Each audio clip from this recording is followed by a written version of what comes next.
Hello, everybody. I am live uh, r- right now. Of course, I told you that a Q&A live stream a few weeks ago. Of course, originally it was supposed to be on January 23rd, but because that's my birthday. But what happened was is that I thought that my birthday was going to be celebrated on the 21st. And so I thought I would have time to do it on the 23rd, but because my birthday ended up being celebrated on the 23rd, I didn't want to have to do a live stream and celebrate my birthday at the same time. And so the reason here, great, Miles Knight, you're here. Um, well, again, like I said, it was originally going to be the 23rd, but then I had to reschedule it because of that to the 28th because normally I don't write on the 28th. I mean, not on the 20th, on Saturdays. I try not to. So again, I'm here. So basically, I want this to be a kind of Q&A where you can ask me any questions that you'd like related to writing or anything really. So, and normally during live streams, quite often I try to talk so there won't be any awkward silences. So sometimes I can ramble on and on, but this time I think I'm not going to care about that so much. So I'm going to answer whatever questions you might have. Then if there's no one interacting, then I might not say anything. So if you have any questions, feel free to ask them now. What are your what are your favorite books? Well, there are of course a lot of books that I like. Great Expectations is probably, at this point at least, my favorite book by Charles Dickens because it was probably the first book that became just very emotional reading, and that I read it and I realized that I was in the presence of a true artist. Which Charles Dickens, though, of course, can be a bit controversial because he was really the only author who was probably he probably had more success in his lifetime than probably in his own lifetime than any other author before or since in terms of how much success he enjoyed while he was alive. Many authors have enjoyed success after their death, but there's really no comparison because Charles Dickens was like a rock star in some ways in that regard. Because even now, with popular writers like Stephen King and J.K. Rowling or whatever, is that they still have to compete with movies, television, the internet, and all sorts of other distractions. So even their popularity doesn't really even compare to what Charles Dickens had. And but no, Expectations because of the way it was written and the bittersweet ending of it. And of course, it's been a while since I've read it, but about because it's about this boy named Pip and how he grows up. And actually, I don't like the beginning quite as much, but the story all comes together to a certain degree, and it has a very emotional ending where you're not sure if Pip ends up with the girl that he's been pursuing throughout the whole book. And so it has a very bittersweet ending. But of course, there are other books that I enjoy as well. Like I just read recently, Moby Dick, which stylistically is probably, I mean, from purely stylistic standpoint, one of the greatest books ever written because Melville has such a poetic fervor that makes him just incredibly enjoyable to read, and he can be very challenging to read, but he also can be very enjoyable to read at the same time. Um, and of course, there are books like Mary Shelley's Frankenstein horror books because I've always been very interested in Gothic novels, Gothic books, Gothic tales of various sorts. I mean, that's probably where uh, I first started to get a fascination for literature, and also books like the Scarlet Letter and the House of Seven Gables. Uh, wait, okay, hold on, I'm reading a question here.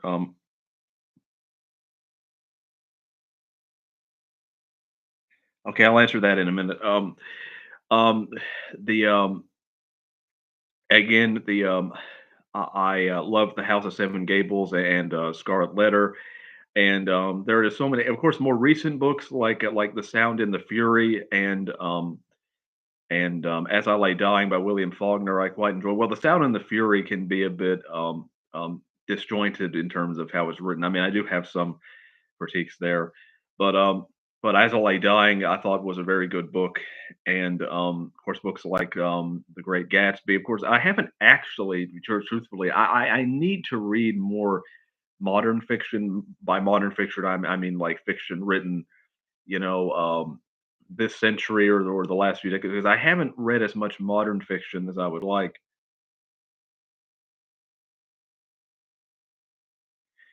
Oh, poetic certainly has its place. I have always preferred H.G. Wells's technique of writing straight, no frills attached. What's your option on this technique? Well, I don't think there's anything wrong with such a technique. I mean, it's certainly a perfectly valid one. And of course, H.G. Wells, which I've read, The Invisible Man. That's the only work of his I've read so far, is The Invisible Man, all the way through at least. It does have some poetic moments in it, but but I would say overall, though, I completely disagree with such a philosophy, personally speaking, because to me, I believe that. I mean, if some writer wants to use it, fine, but it's not the philosophy that I prefer. Um, because I believe that the aesthetic of a piece of work, to me at least, is just as important as the substance, and therefore, part of the reason why I love what I love about reading and what I love about writing is the poetic fervor and the making language beautiful and exploring with language and exploring the aesthetic vigor and nature of language is what I primarily love about writing, and therefore I would never want to abandon that. So I judge a story not only by the substance, but also how it's told, which is probably why Shakespeare is one of my probably my favorite writer, is Shakespeare, because Shakespeare was an absolute master when it came to that. In fact, I would say that Shakespeare makes basically any other writer, even writers that I really enjoy, and even some of the writers that I just mentioned, seem juvenile in comparison.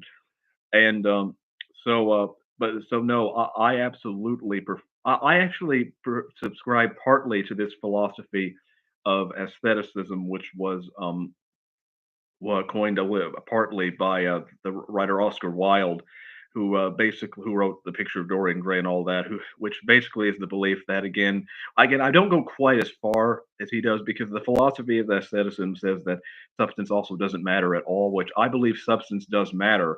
But what by substance I mean story.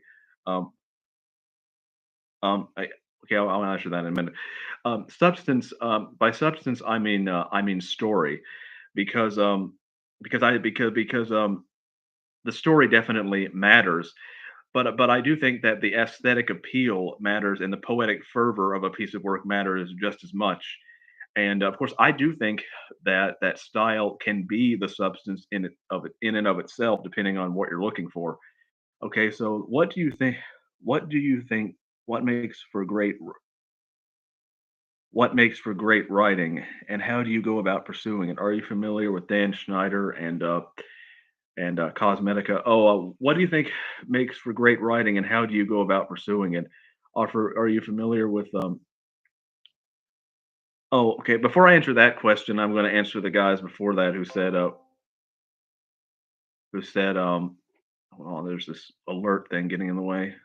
Um, um, which kind of writing do you tend to be more critical of, the book or the screenplay of the adaptation? Okay, the book or the screenplay of the movie adaptation. Well, obviously, I think that trying to understand the question, which kind of writing you tend to be more critical of, the book or the screenplay of the movie adaptation. Well, it really depends. I mean, if I enjoy a book, obviously, I would. It's kind of odd with screenplay and movie adaptations because on one hand, it's like if I've already read a book, I want the movie to be exactly like like the book if I've already read it. But if I've seen the movie, but if I've seen the movie already, then I kind of want the book to be different because it obviously takes a long time to read a book. So I want to be surprised when I read a book if I've already seen the movie. So, but obviously, I think though that a movie can be can be very good, but yet not faithful to a book at all. In the case of Point, The Shining and all, which is not really all that faithful to Stephen King's work, but it's still an excellent movie. How obviously, as an author, I would, if someone were adapting my work, I would prefer that they be as faithful as possible. They don't have to be 100% faithful because the mediums are different. But so I understand from an author point of view why you would want an author would want their work, to be translated well into film. But a movie can still be good and not be fake. And sometimes, you might just have a book which, in your personal opinion or my person might just be bad, and then then the movie's bad because the book is bad. So it just depends. Um, your idea of adaptations is similar. Oh, wait, hold on. What do you think what makes for great writing, and how do you go about pursuing it? Are you familiar with Dan Schneider and cosmetic? I am somewhat familiar with Dan Schneider, actually. I have watched some of his videos. I mean, sometimes I've I've binge watched some of his videos late at night. I have mixed feelings about Dan Schneider, actually, because yes, he does say some pretty insightful things when it comes to writing. So I listen to him for that reason, and he definitely has. There's merit in things that he says, but at the same time, I find him to be kind of arrogant in his assessments, because he tends to have this view, and maybe I need to watch more of his videos, that he is the best writer ever, and that most writers that he reads are intellectual frauds. I can't tell you how many times he's called other writers intellectual frauds, and or suggest that he's better than certain writers, like off the top of my head, like a David Foster Wallace or people like that. Which I'm not saying that there aren't that he doesn't have the right to critique them, but when he says these writers are so, or when he says that Harold Bloom is an intellectual fraud, which he said on occasion, and I just find there to be like a very arrogant streak in him that I personally find a bit distasteful and unpleasant. Um, and but I am familiar with him somewhat, and I do listen to some of the things he says. So I'm not saying that I dislike him altogether, but yeah. Um, again, yeah, again, I'm not saying that he isn't a good writer, and I'm not saying that a writer shouldn't be proud of their own work. They should be proud of their own work. But for someone to stand up and say, "I am the best writer ever, and most other writers are intellectual frauds," I just think that's a bit presumptuous and arrogant and conceited on their part. Um, but okay, what do you think about? And how do you go about? What do you think makes great writing, and how should you go about pursuing it? Well, what I think, what I think makes great writing, again, of course, this answer is going to be very subjective on my part. It's going to be what I prefer. Not that I don't think there are some objective things about it. What I prefer in writing is that I prefer writing, of course, that is, of course, poetically very powerful. That's one thing that I look for. And then another thing that I look for is that I look for writing that has um, big themes, themes that deal with morality, that deal with death, with that deal with I guess one could say controversial subjects, but in a way that is morally ambiguous, that doesn't preach, which can be a very difficult balance. And of course, works that deal with the human condition, and works that deal with, let's say, religion, morality, and things that are universal, but in a way that's universal, because I do think that people can be boggled down. Because although I like social commentary, I prefer social commentary that is okay. I prefer social commentary that is more that transcends time. So to me, a writer could write a book, let's say, about prejudice, obviously, which prejudice is something that always existed. But when a writer gets too bogged down and they say, well, it's got to be black versus white, or this or whatever, then a writer becomes too dated in their theme if it's like black versus white. And to me, I think it's better if you're going to deal with something in a universal way and not something that's too obvious. Um, and of course, I personally deal with themes because, and I've just been thinking about this recently. that I deal with themes that are um I deal with I critique a lot of what I would call um left-wing intellectualism and kind of what I might call atheistic intellectualism in a very subtle way in a lot of my works. Not and even though I do have and do share some left-wing ideas because I'm not opposed to that kind of philosophy or thinking altogether, but to me there are certain things about the way that our culture operates that views and beliefs that I think are very prominent that I want to critique because there are already enough people criticizing, you know, the other side of the spectrum, and you don't one does not need me, you know, to to add to the conversation because that wouldn't be unique in the least. So I try to I do try to in my work, and I like seeing this work in others, critiquing the idea of I guess you could say of materialism, the idea that space, time, and matter is all there is, and that there's nothing more to life, and that life is meaningless, and which is a philosophy that I vehemently disagree with. So that's something that I often will try to critique in my works. And, you know, in some way, in some sometimes overtly, sometimes not overtly. Sometimes I guess if I could say that that the theme that I focus on the most in my works more than anything else is the idea that people think that they can basically create their own morality, that they don't need any kind of higher source or morality to tell them what to do, and therefore they try to break free, I guess one could say, as Adam and Eve did in the garden, but ultimately that has disastrous results.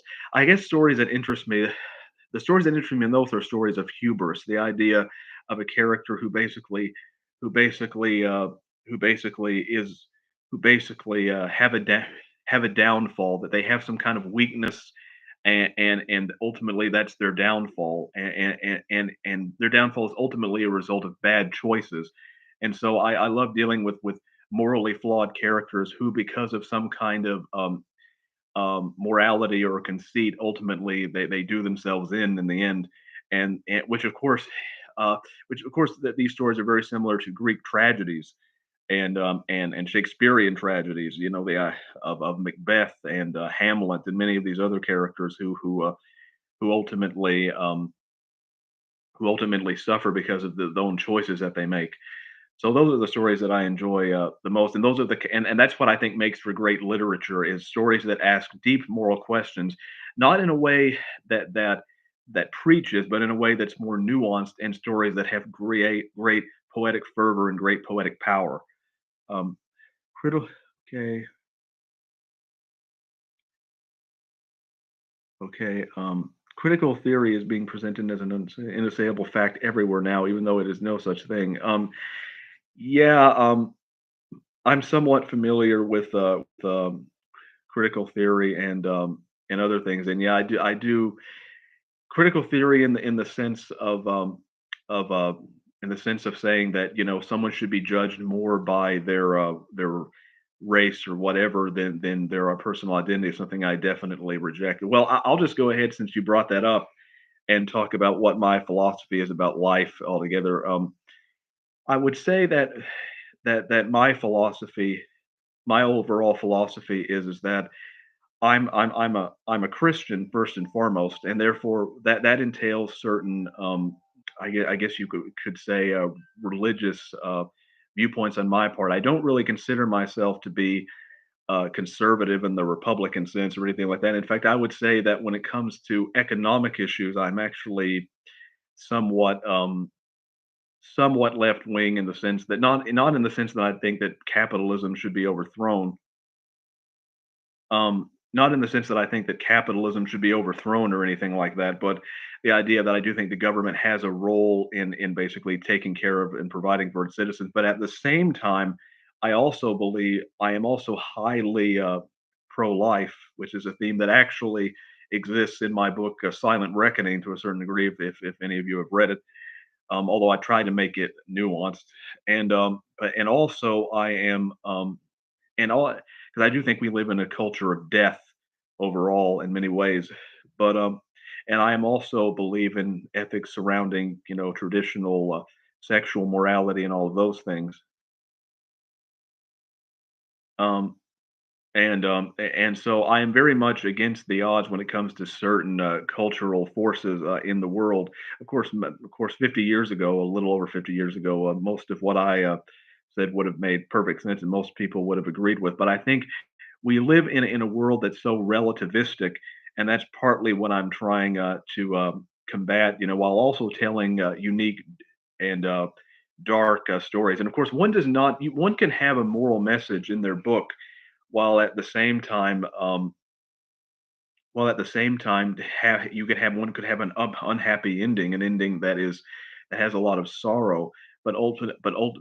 Because to me, it's more about having an experience and having some kind of an emotional climax than it is about having any kind of having the characters be happy at the end.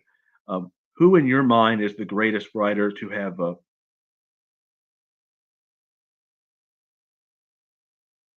Yeah.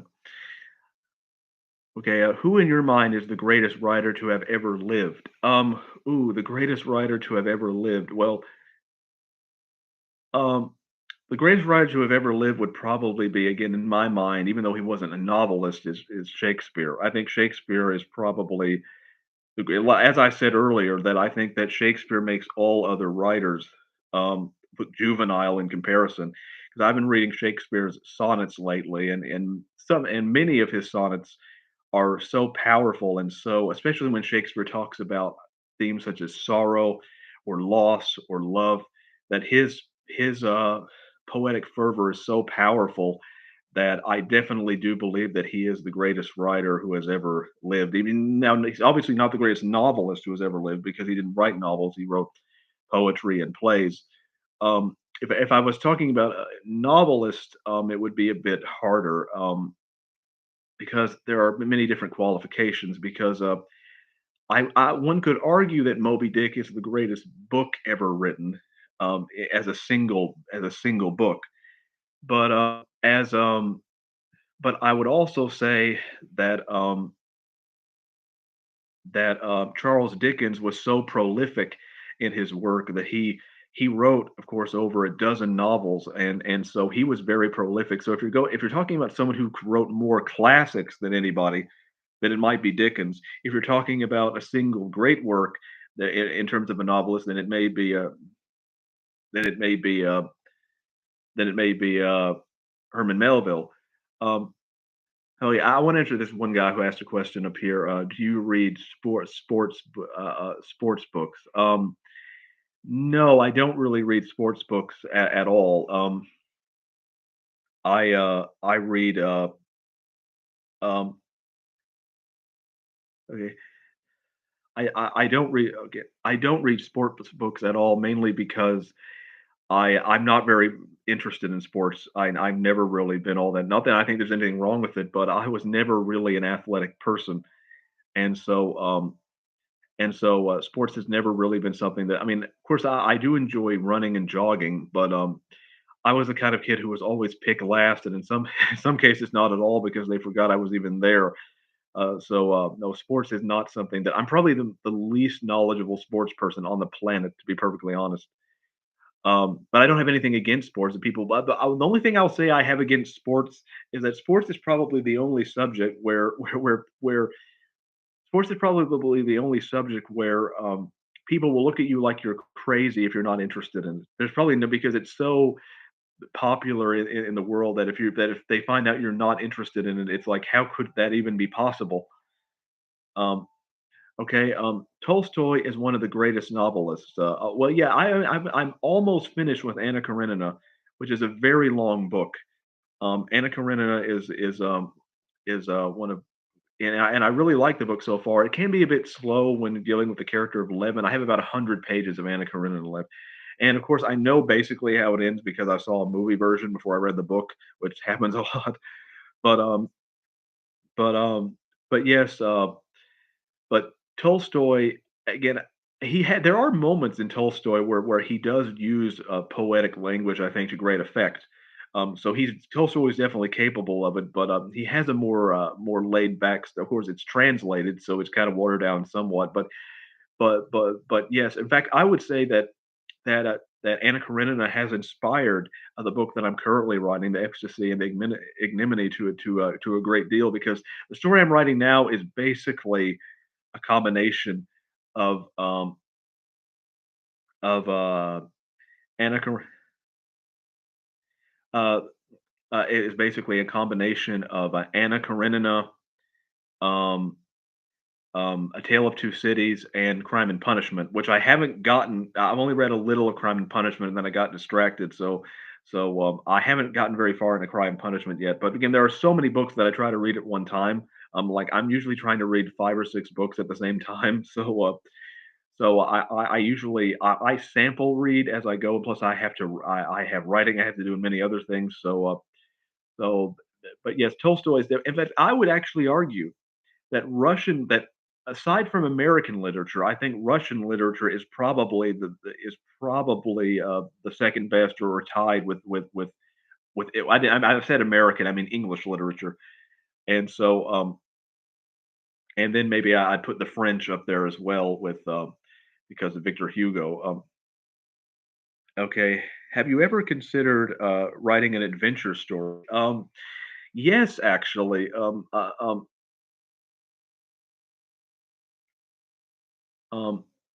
well, yeah. Oh, I'll get that in a minute.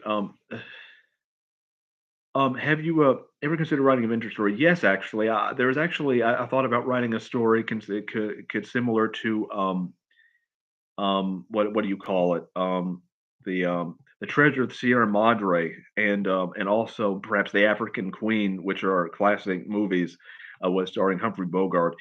Um, like I've always wanted to have write a story kind of set in the jungle about maybe with a few characters who go crazy and they try to kill each other off. That's always been something I've thought about writing. Um, Perhaps something similar to Indiana Jones or something like that. Yes, I've quite often thought about writing adventure stories, especially because the jungle is not a place that I would ever personally might want to go because it's so dangerous, but it's great to imagine it in your head. So yes, I've quite often thought about writing adventure stories. Aside from classic writers, do you read any modern writers, and if so, who? Um, Again, as I said before, I said this a while ago.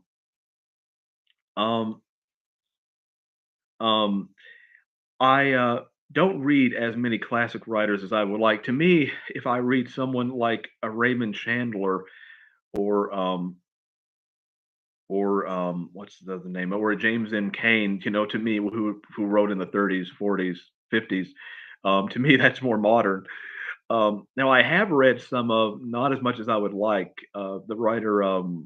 Again, I can't really make a statement about him because I haven't read enough of him yet. The writer James Elroy, which some of you might know, who wrote the book. I mean, the L.A. Confidential, which they made into a movie, and I think he's become popular because he has a kind of an eccentric personality where he kind of adopts these like really extreme views, but he's kind of an entertaining writer. I've owned some of his books, but I haven't really gotten into them very deeply. But James Elroy, who is in his 70s now, but he still writes, is a writer that I'm interested in.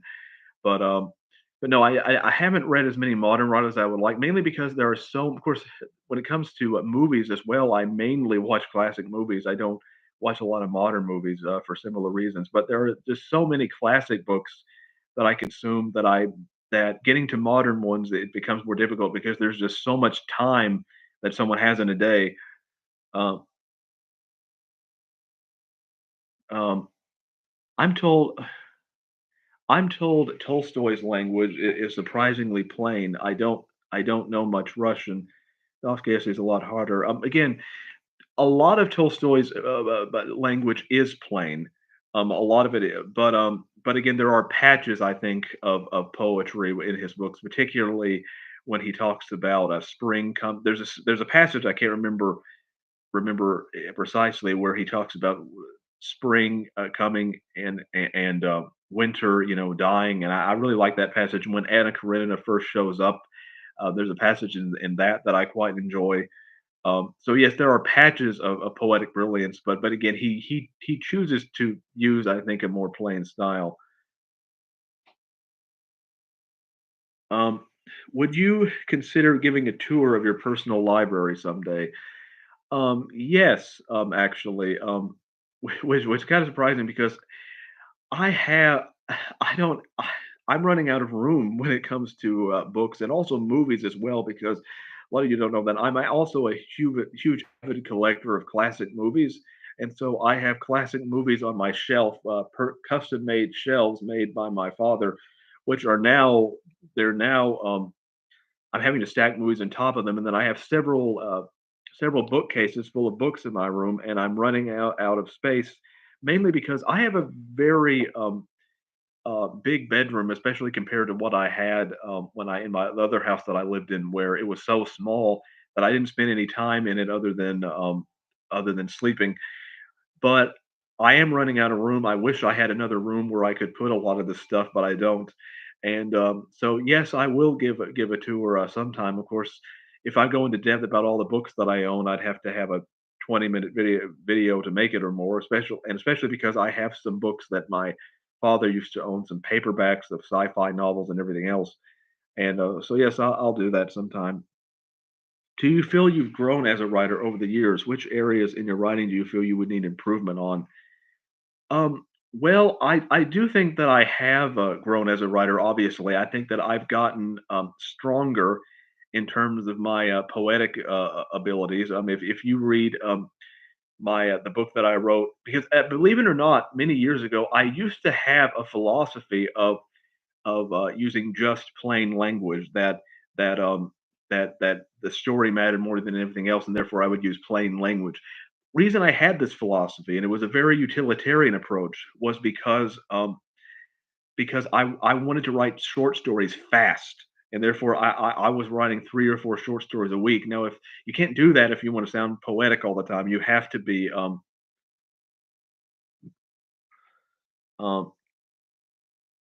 you can't do that if you have to be if you want to be sound poetic all the time. You have to basically just grind them out, and therefore I had that philosophy for a long time, and I do think though that writing short stories at such a rate did improve my writing. Of course, you can read some of those in my book Dark Tales of Mystery and Crime, which again doesn't really reflect how I write now, but it does show you this the the simplistic approach that that I used to have. And but no, I've grown. And then of course, The Rains of Godwin Valley, my first really book. Well, it wasn't really my first book, but the first one that I actually took seriously.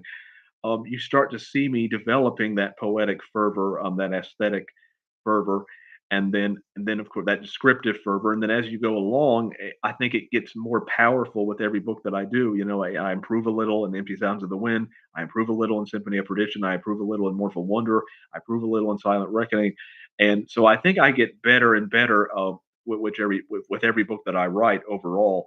No, not everything I do better, but I do think overall I get better in that regard, especially as I read more and as I could mature more.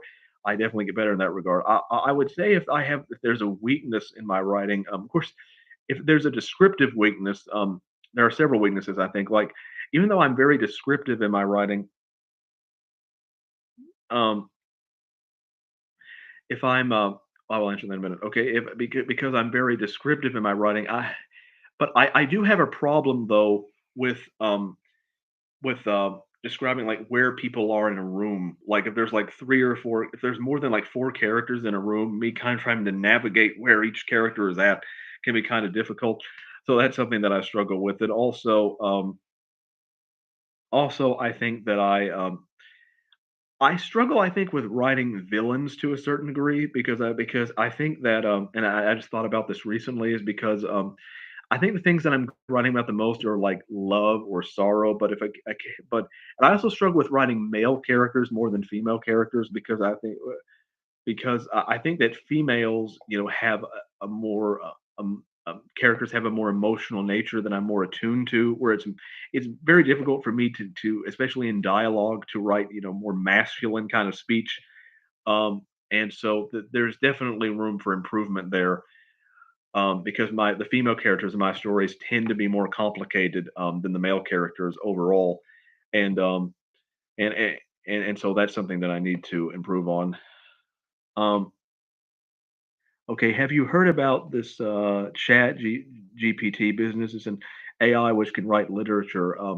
Its poetry is bad, but some of the stories are convincing for what of a better term. I've heard of AI recently being able to write things. Again, I don't really know too much about it. I haven't really done too much research into it.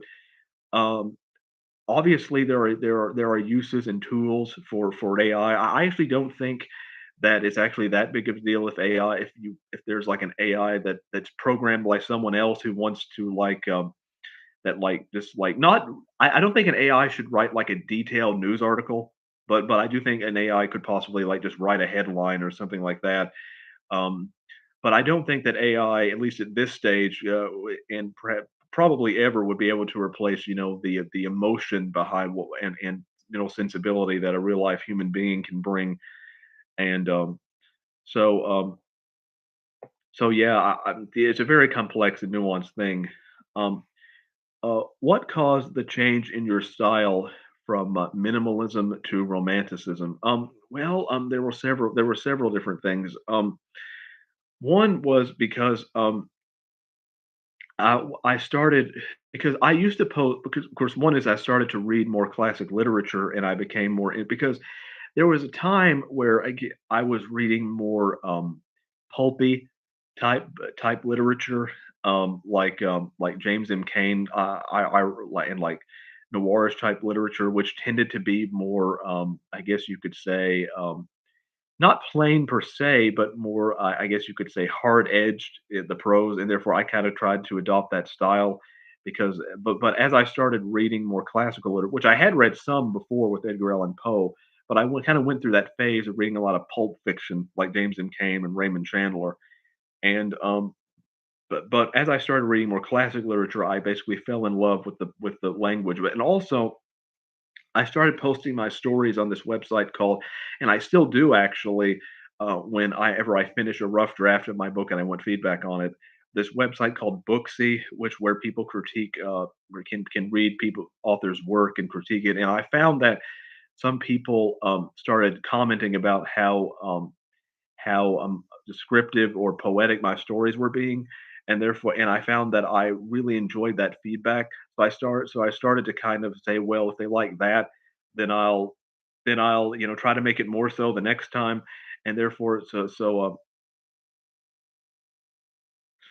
and therefore, so some of the feedback that I was getting, where people were saying that, because sometimes if a writer gets feedback where people say this is where you're strong, then you'll say, well, I want to improve that by uh, by playing into what people seem to like. Of course, now I don't care whether people.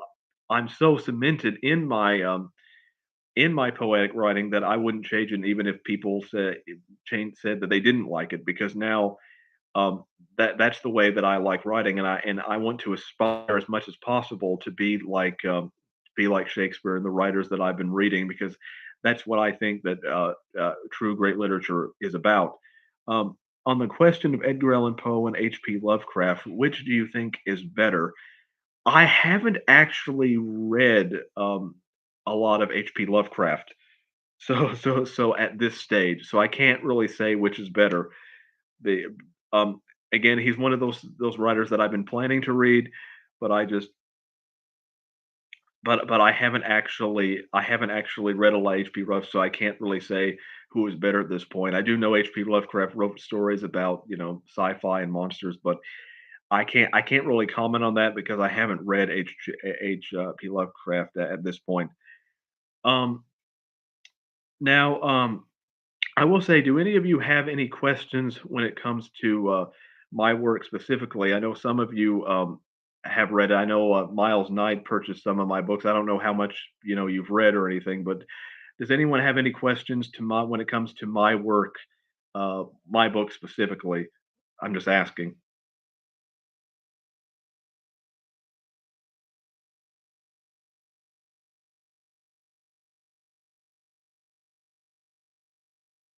Okay, I'm waiting.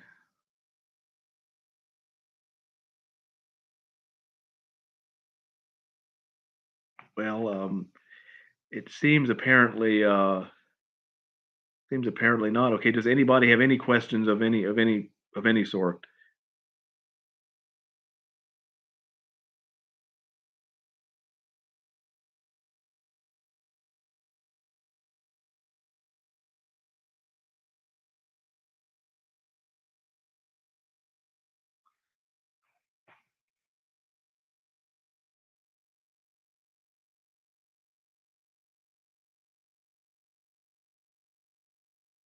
Because I will say that, if as a writer, that if that writers always like questions about their work specifically, because although I like talking about writing in general, sometimes um, it can be difficult to it can sometimes be difficult to speak in generalities all the time. So if you have questions about my work specifically, I could give more in-depth answers.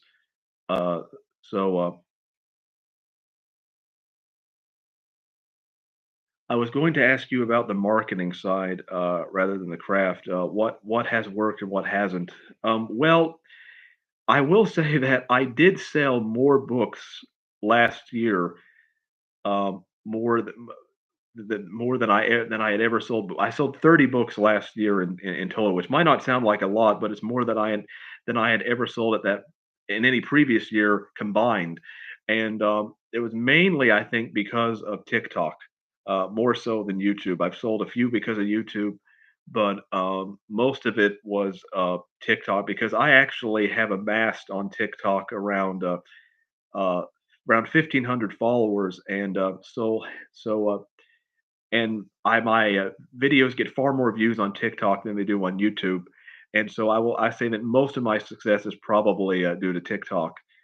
Um, Now, of course, there are issues with TikTok. I'm certainly aware of those issues, especially because the audiences on TikTok tend to skew young, and a lot of people just scroll.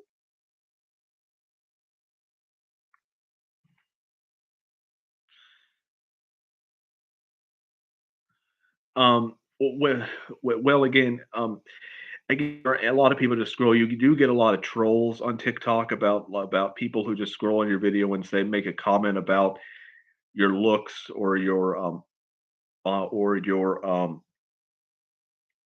voice or something like that. I hear people that say to me, "Oh, you sound like a robot," or you talk too slow," or something like that. And so there's a lot. It's a mixed bag on TikTok, but I will say that when it comes to experience, you don't get a lot of loyal viewers on TikTok.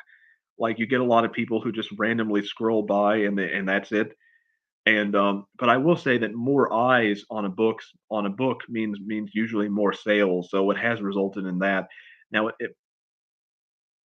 yeah, yeah, and it has resulted in more sales and all of that. So it's very much a mixed bag. Although I do think I was very lucky when someone gave me a bad my books one of a bad rating, and I complained about it on TikTok, and it got like over 2,000 views, and some people, not I think they gave Empty Sounds of the Wind a bad rating. Someone did, and people, I didn't tell them to do it. Went on there and started giving it good ratings and reviewing the book. Whether they actually bought or read the book, I don't know. I think some people did, but but TikTok basically saved the rating of that book in that case.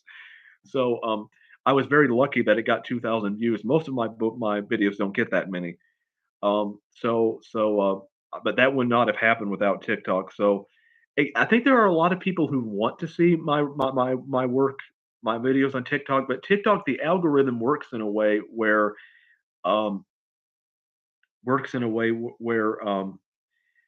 you don't get to pick what videos you see. TikTok, will deliver the videos to you.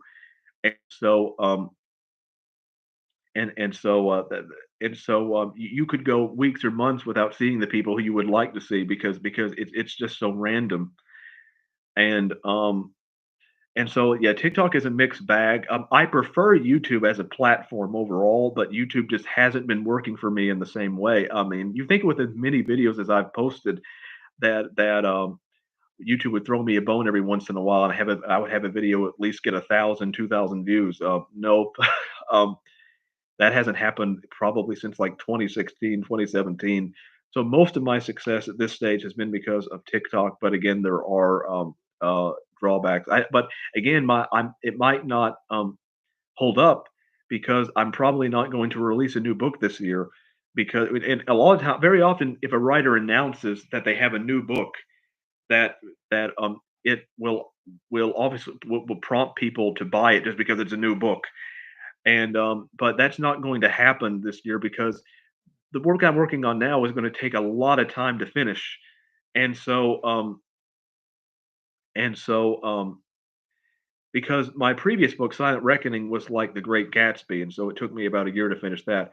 The book I'm writing now is more like A Tale of Two Cities, so it's going to take at least 2 years. So it probably will not be released until the summer of next year. Um, at the earliest, probably. I don't know. Okay, in terms of your canon, which do you think is the best character you have created? Can you also expound a bit of your thoughts and characterization? In terms of your canon, which do you think is the best character you have created? Well, I would have to say overall, I think that let me think about that for a moment. Okay, the best character. I would say overall the character that I like the most is Jeannie Anderson from Silent Reckoning, because she is a character who is very complex because she's trying to to hide this dark, shadowy past that she has, and while also trying to attain validation and fame, and therefore she's a very introspective, but also a very brave and strong and competent woman for that reason because she's trying to cover up, the sins of her past while at the same time moving forward in life. And and so I find the character to just be very fascinating.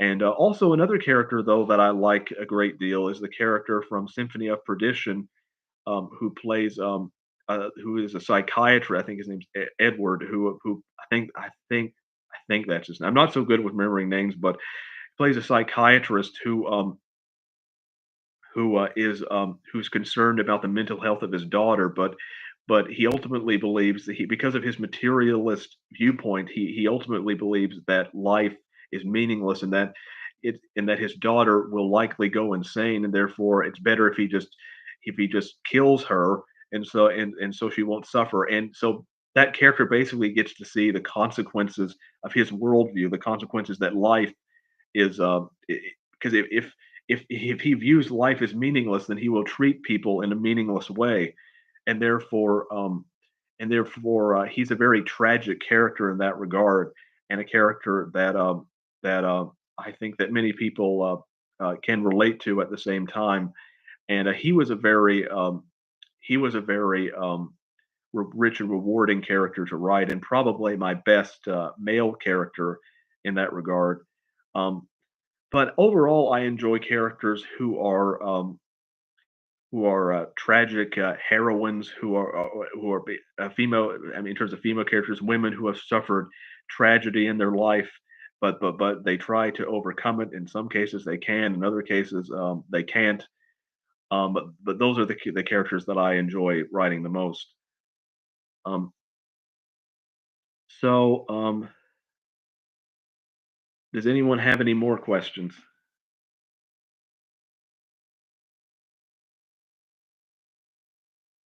Hmm.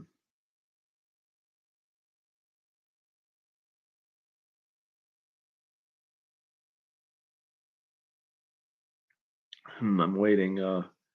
Any questions at all? How quickly? How quickly how quickly do you read on average? How quickly do I read on average? Well, I will say it really depends, but I try to read about.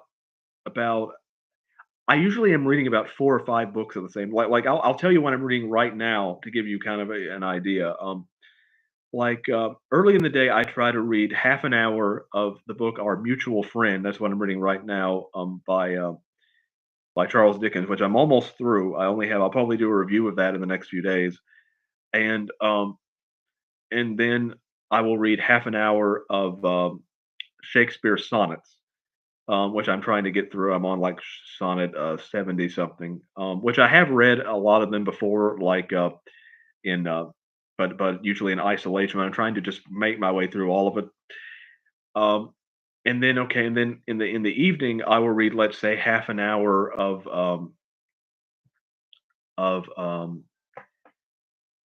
I've been reading half an hour of Anna Karenina, and which again I'm nearly through as well. And then I'll read 15 minutes of the Odyssey, which I'm trying to get through, which I started a while back, and then 15 minutes of the New Testament, which I'm trying to get through, which I have read the New Testament before, but never in a linear order. So I'm trying to make it through that. So those are so I'm reading about 5 books, which during a 30-minute writing session, I will read maybe 10 to 15 pages at a time. Now, obviously, if I could read 40, 50 pages if I dedicated an entire hour to just one book, I mean 2 hours to one book. But I sample read, so even though so I'll read a little bit of this, a little bit of that. So even though I'm reading a lot at one time, I'm not reading very much of one book at one time, and so it will usually take me a few months to complete reading one book. But again, I'm reading multiple books at the same time, so I usually read anywhere from maybe a dozen to 20 something books in a year, given how fast I read and how long the books are. I didn't read as many books in 2022 as I did in 2021.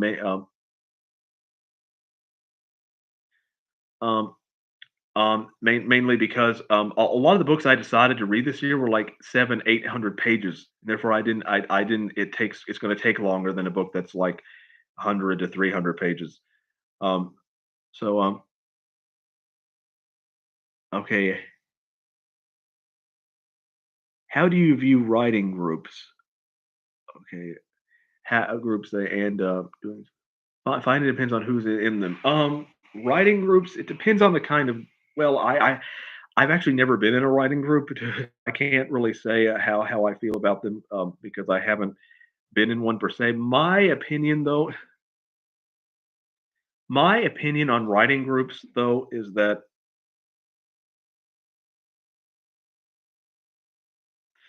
my opinion though is that I become if it's the kind of writing group where writers like critique each other's work in front of each other. Um, I wouldn't like that, to be perfectly honest, because even though I'm obviously a published writer and obviously people read my work and all of that, I become extremely nervous if someone's reading my writing in front of me. Like I don't like it at all. Like I can like read passages in my writing to other people. Like so if it's a kind of because there are certain like writing groups where people get up on stage and they read their work. Obviously there's a lot of poetry. I could probably do something like that, but if it's like someone like reads a short story or reads part of my writing and then critiques me, I don't think I could do that because I become extremely nervous when that happens, and also my first instinct as a writer is to defend my work. So I would likely so a lot of people they go to writing groups so they can make yeah, yeah. So I go to it's used it's well, wait a minute. So I so a lot of people go to writing groups in order to make friends, but I would likely make some enemies if I went there because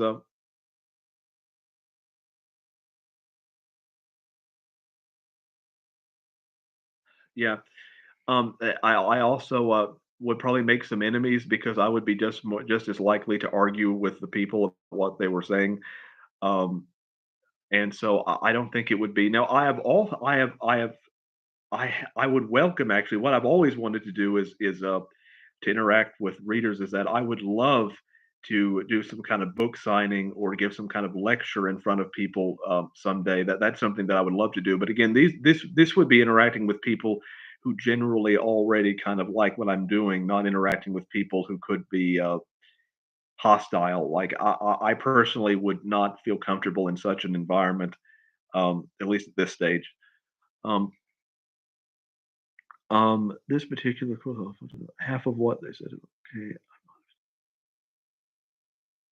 it's useful sometimes to hear someone else reading. It's useful to sometimes hear someone reading your work out loud. Sometimes, well, it really depends. I do think that one of the reasons why I've always wanted to see a work like I've always wanted to see like an adaptation of a movie. I think this is why a lot of writers want to see an adaptation of films, is so they can hear other actors, like say, bringing their characters to life.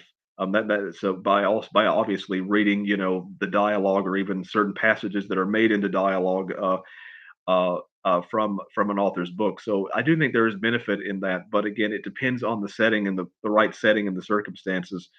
And so, but no, overall, I don't think I would be comfortable in critique job, and especially since I'll say this though, when it comes to writing like courses, like creative writing courses or whatever, is that or when they say do exercise, I'm not the kind of writer who likes to be told what to do in terms of like you must do this exercise or you must write in this way for this project or whatever, because I don't like being told how I must write, when I must write, when and how I must um, um, and how I must apply what I've learned about writing. And so I don't think I would enjoy workshops where you're told what to do, because I simply don't.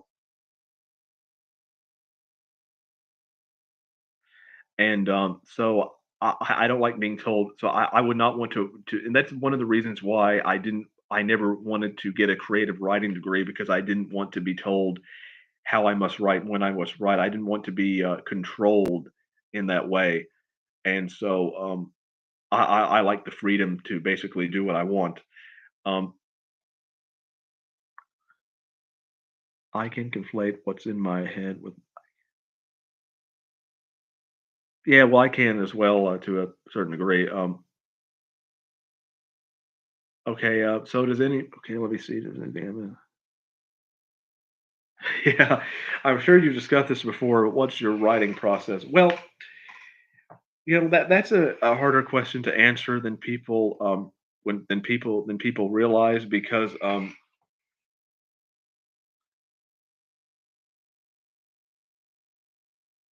oh yeah, well, I'll get that in a minute. I'm sure you've discussed this before, but what is your writing process? Well, my writing process is a sometimes that can be a difficult question to answer, because don't always know what people mean by writing process. But if you mean like the way I go about writing in any given day, is that I usually try to write for at least 2 hours every day, and I try to because I find that if I don't have a schedule of any kind, if I just say that I'm going to write whenever, then I will never write. It simply won't happen. So I have to be structured and I have to be disciplined when I write. Otherwise, I just won't get anything done. There were like before, when I wrote a lot of my shorter novellas, like an Empty Sounds of the Wind or a Symphony of Perdition, I could have finished them in probably 2 or 3 months if I had been disciplined. But because I wasn't disciplined during those times, it took me like 6 months. Because and this story I'm writing now, even at the current rate, it's going to be even if I write on it every day, I'm still probably going to take 2 years to finish it. If I dawdle, it would take me like 4 or 5 years. So I have to stay disciplined. But also my philosophy now. I am not someone who likes to to just write anything down, even if I think it sounds bad, and and just so I can finish a draft. That's not what I do. Um, Now, I'm not. I don't think that everything needs to sound perfect. Sometimes I'm like, okay, this isn't exactly what I want. I'll come back to it later. But if it sounds really bad, no, I'm not going to leave it at that. I will fix it, because I enjoy coming up with the descriptive and the poetic language, as I'm writing, and that's part of the experience. It's not just about getting things done. Um, Again, there seems to be a big phobia of adverbs in writing courses. Lovecraft wouldn't be happy. Well, yes. Well, the trouble is that I find that many writing courses, and again, I can't really say from personal experience because I haven't really been in a writing course. Well, I technically was in a writing course in high school, but that was so long ago that I was so sleep deprived that I don't really remember it. I don't, but from what I've heard and a lot of the advice, I know what you mean. Well, the problem is that a lot of writing courses tend to have, from what I've heard, the bare bones approach of saying that the you shouldn't use unnecessary words of any kind. That you should just be plain in your speech, and you should just try to get the idea across. And that seems to be the philosophy of many writing courses, which again is a philosophy that I entirely reject. Certainly, you wouldn't. It always puzzled me that a lot of writing teachers will say that, "Oh, Shakespeare was one of the greatest writers ever," but you shouldn't write. But you should write the exact opposite of Shakespeare, even though we say he's one of the greatest. He's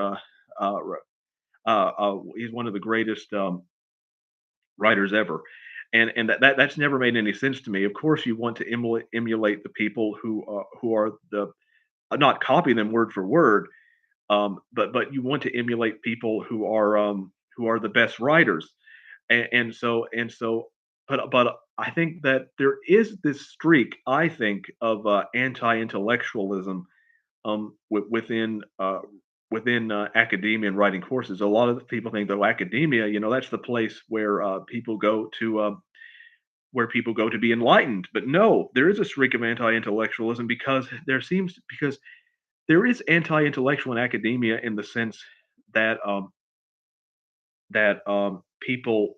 Hold on, I'm trying to think that that that people in academia tend to be very suspicious of I guess one could say wordy writing because they associate it with kind of privileged elite or a kind of social elitism, and therefore they're very suspicious of it. Um, but to me, that's just another form of anti-intellect. Yeah, yeah. Um, but to me, that's just another form of intellectualism, and and it's a form that I completely reject. And because a lot of people would just use, "Oh, this sounds like you're being snobbish or privileged," as an excuse in order to not understand something. Because a lot of people say, "Oh, well, this just sounds pretentious." What they really mean by that is they don't understand it. Yeah.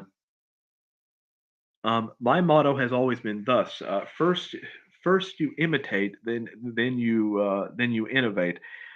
Well, yeah, but it usually what I do is that I try to not imitate one writer, completely. Very like I was reading one sentence paragraph that I had written recently, and some of it sounded a bit like Shakespeare, some of it sounded like a bit like William Faulkner, and some of it sounded a bit like Dickens, and therefore I combined all of these different elements. And when you combine different influences and different elements, you end up creating something entirely new. And of course, that's all writing is that you take from various bits and pieces, and you create something entirely. And of course, there is such a thing also as just spontaneously coming up with something that because sometimes I'll write a sentence and I'll have no idea or pass it. I'll have no idea where it came from because I was capable of writing descriptively and poetically to a certain degree even before I had read a lot. And so there, I do think that natural ability and talent is involved. But what reading does is that it helps refine, the ability that you already have, and and ultimately you will become a much more seasoned writer that way. Um, there is a classic 17th poem in Scottish Gaelic which contains 200 adverbs and many lines. Well, yes. Well, I'm saying that again, at times, people can use words excessively, but again, saying that something's excessive or not excessive is an entirely subjective call when it comes to depends on what people prefer. You know, it's kind of like saying that if you have spices, um, if you add a lot of spices to something, that some people really like a lot of spices, some people don't. So it really depends. Um, okay. Does anyone have any more? Excuse me. I should have brought some water out here, but I didn't. But does anyone have any more questions? Because I'm happy to be here for as long as you want to ask me.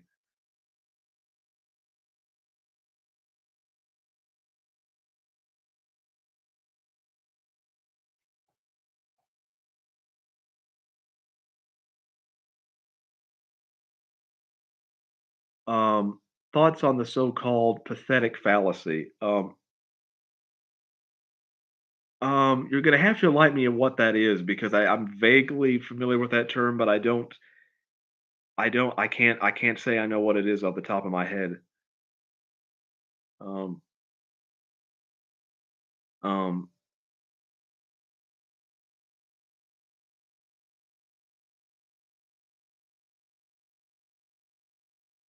um, no, I can't say I know what that is off the top of my head. Maybe I'm just drawing a blank here. Maybe it would come to me in a minute, but oh, idea that rocks and weather evoke.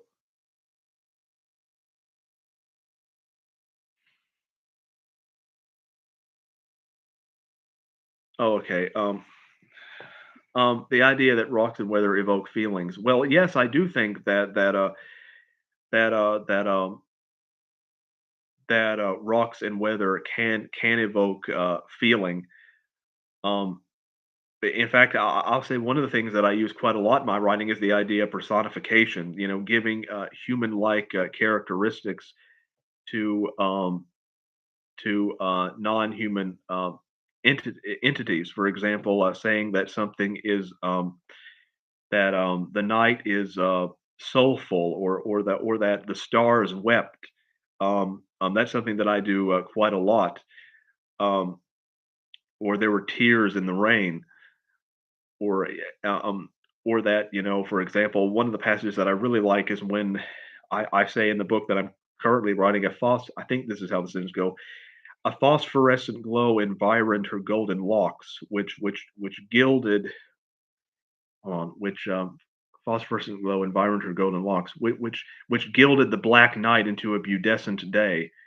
And so you could also, and that's a sentence that I highly love. And I you could also apply like nature characteristics.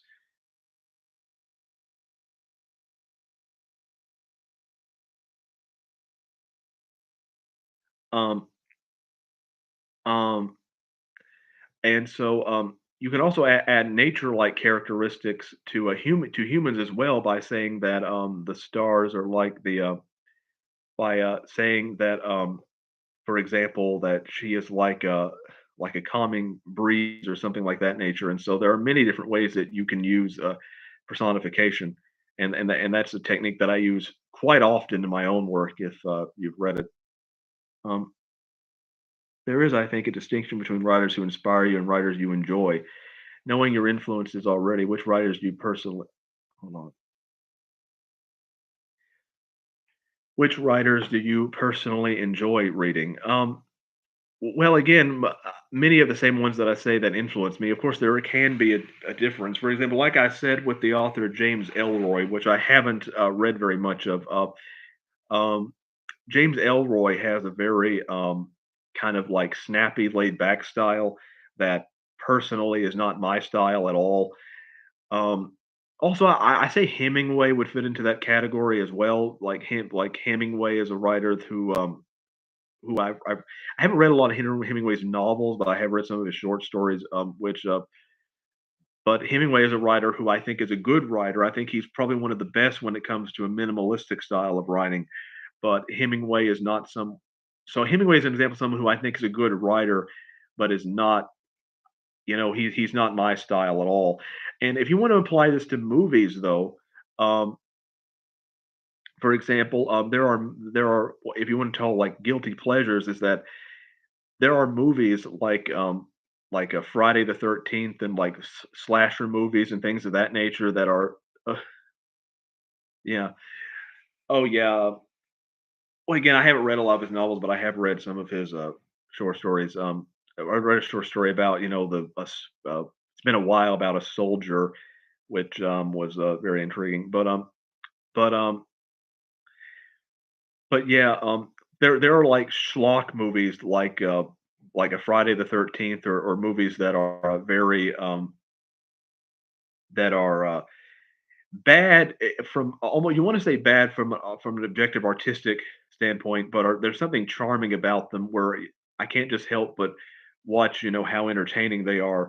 These low budget movies where there's a lot of like random like sex and violence, but in it's a way that's such tongue in cheek that you can't help but enjoy it, even though it isn't having the effect that it's trying to have. But yeah, there are a lot of movies, there are a lot of things that I would consider to be guilty pleasures.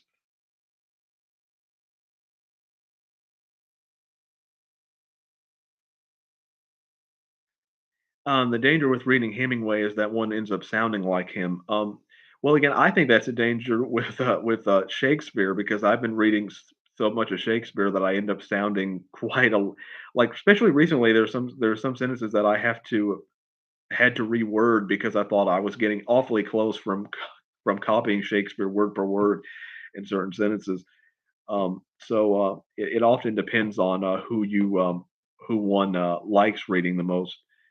Um, and But there are also other writers. For example, I was thinking there's a writer like Robert Bloch who wrote Psycho, who I quite enjoy some of his work. Even though I would say that my stylistically, I'm not like him at all. That he has more of a bare bones approach to storytelling that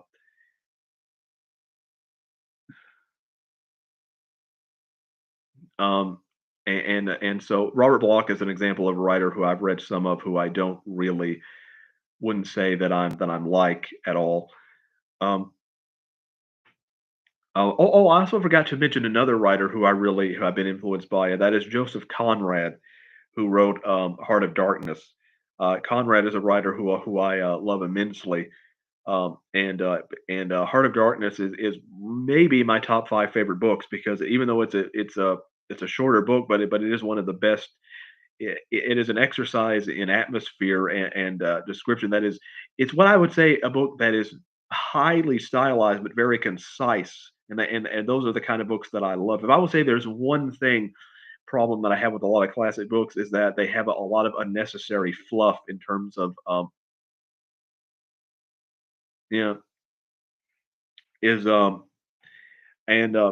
but I find that a lot of writers that there's a like a lot most classic books like long books usually meander in the middle. They do not need to be so very long. A lot of them.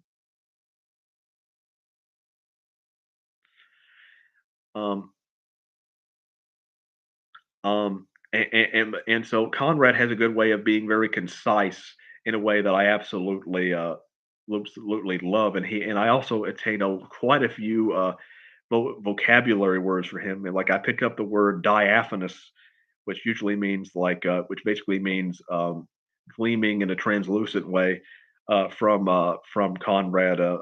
And so there are many.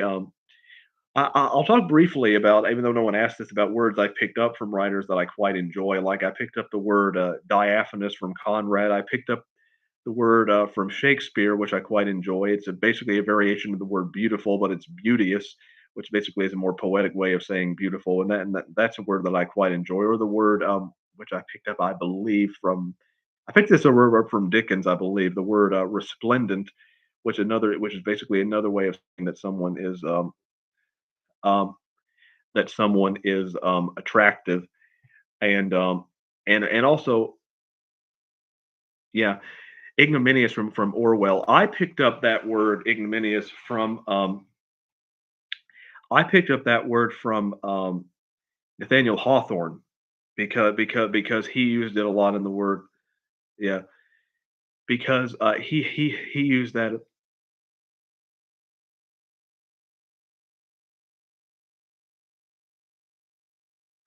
And Nathaniel Hawthorne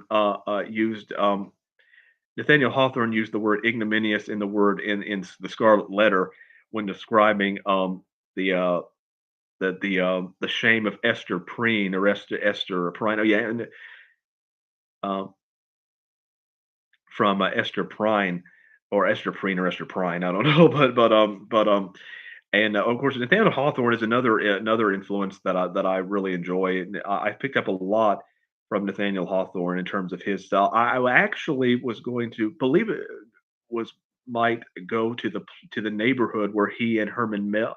I might go to the neighborhood where he and Herman Melville hung out a lot. Yeah, next year, the fall of next year, I might go to the Herman Melville's birthplace um, in Massachusetts, maybe. But I think there's a good chance I might go. Um, Hold on. Um, Favorite fiction. What is your all-time favorite book, fiction slash nonfiction? Again, well, I said the book I enjoyed reading the most was probably Great Expectations. But the book that I enjoy, if you're talking, it depends on what you mean. If you're talking about nonfiction, my favorite nonfiction book, and I know this is going to be such a cliche answer, is probably if you're talking about nonfiction, is the some people might consider it fiction, but I don't, at least not parts of it. Is the Bible simply because it is the foundation of our civilization, and I also believe the foundation of morality. But if you're talking about fiction book again, I would still say the book I enjoyed reading the most. Now, if you want to talk about what book is the best from an artistic standpoint, I haven't really made up my mind on that. But if you're talking about what the book I enjoyed reading the most, it would be Great Expectations. Um, but Yeah, if a writer is not okay, I often hear more interesting lines on the street than from some books. Well, it really it really depends. Very often you won't hear, most of the time, maybe every once in a while, but most of the time you don't hear literary words spoken by people on the street. Sometimes you'll hear a great turn. Like I'll tell you an example of a phrase that I came up. If you want an example of something that they didn't say, I said to someone else that made it in a book was that I met. This might be a good time to tell this story. This might be a good time to tell this story. I went to a convention in 2021, to this horror sci-fi convention, and I met this woman named and I met the woman who was in Lost in Space, Marta Kristen, the actress Marta Kristen, who played one of the daughters in Lost in Space, the sci-fi TV series from the '60s. And I said to her, because I wanted to say something unique, but I didn't really know what.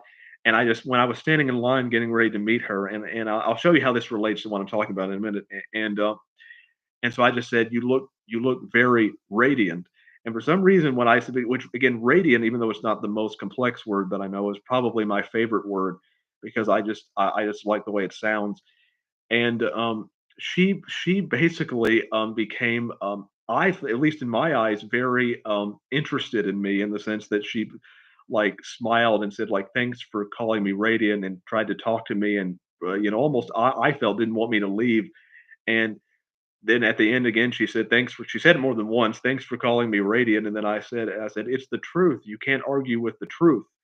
And I actually enjoyed that exchange so much that I put it in Silent Reckoning, where the character of Walter Peterson says to the character of Ursula Chapman, "You look very radiant, my dear," and she says something to the effect of "Thank you," and then he says, "Well, it's the truth. You can't argue with the truth." And so that's an example of a real life conversation making it into one of my books. Um, but but it but again, the trouble is though where I am though is that there are a lot of people around me who are because I live in Kentucky and there are a lot of people around me who basically speak not everybody of course, but who speak like Hicks and therefore they're I don't hear a lot of great turns and phrases because you hear a lot of what I would consider to be redneck language, which I suppose helps if you're writing about those kind of characters, but it's not I haven't heard too many phrases that I would put in a book in real life. Um, you spoke about your vain attempt to send story magazines in the past. Have you tried again since then? Not since I tried to send The Rains of Godwin Valley, which was kind of a novella to some literary magazines that accepted novellas. Because I've got to say, I wrote The Rains of Godwin Valley in the summer of 2017, and then I tried to get it published, by sending it to certain and I actually didn't write anything else for over a year because I was so obsessed with try of course, I've written, I think, better work since, but at the time, I was so obsessed with trying to get it, published that I that I actually didn't write anything until, like, the autumn of 2018 because I was trying to get it published, for over a year, but, it ultimately, nothing came of it. I got, rejected on most of 'em. I didn't actually send it to as many magazines as I think as I could have. I only sent it to maybe 4 or 5 overall, but, there was a time when I was trying to get traditionally published where, this was with a story I'd written before The Rains of Goblin Valley, The Landlord, which is a story that has some potential but had a lot of problems, is no longer available, and I sent that story to probably I mean, I sent a query letter to over 200 literary agents. Um,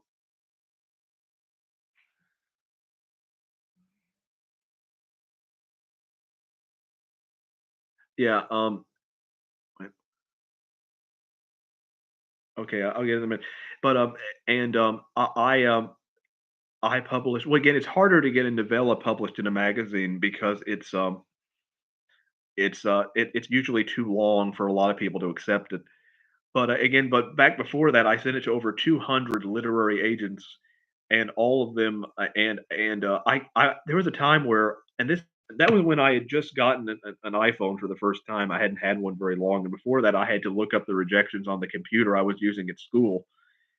But no, it took, I was getting sometimes 4 or 5 rejection letters a day, and, and it was actually very disheartening and kinda funny.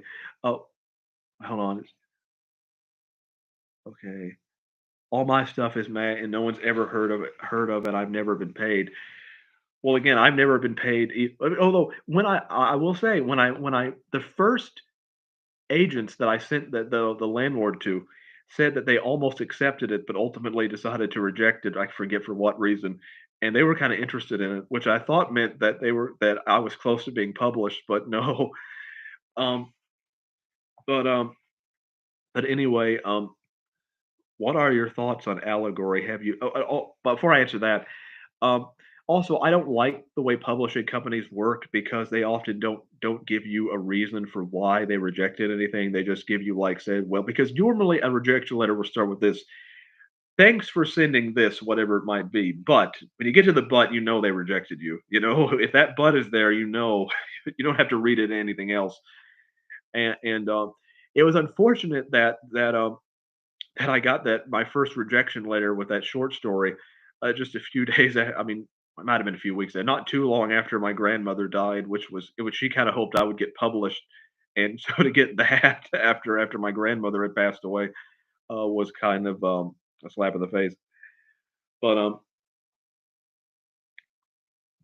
what are your thoughts on allegory? Have you used it in your own work? Well, yeah, probably I'm gonna do that with the work I'm writing now more than any of the ones doing it before.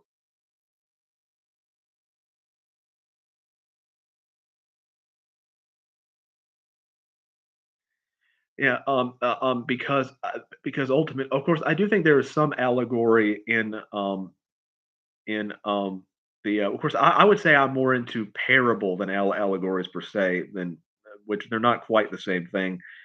But because allegory is usually tends to be more fantastical in its approach, like something like a Chronicles of Narnia, whereas a parable can be more. But I will say that in the story, my story, Silent Reckoning, that on some level, the characters of Jeannie Anderson and Walter Peterson are supposed to represent Adam and Eve, in the sense that they are people who basically reject any kind of objective morality, and they try to basically create their own morality by tasting the fruits of corruption. But then they're ultimately cast out of the kingdom of light, so to speak, when they try to frame another woman for something that she didn't do.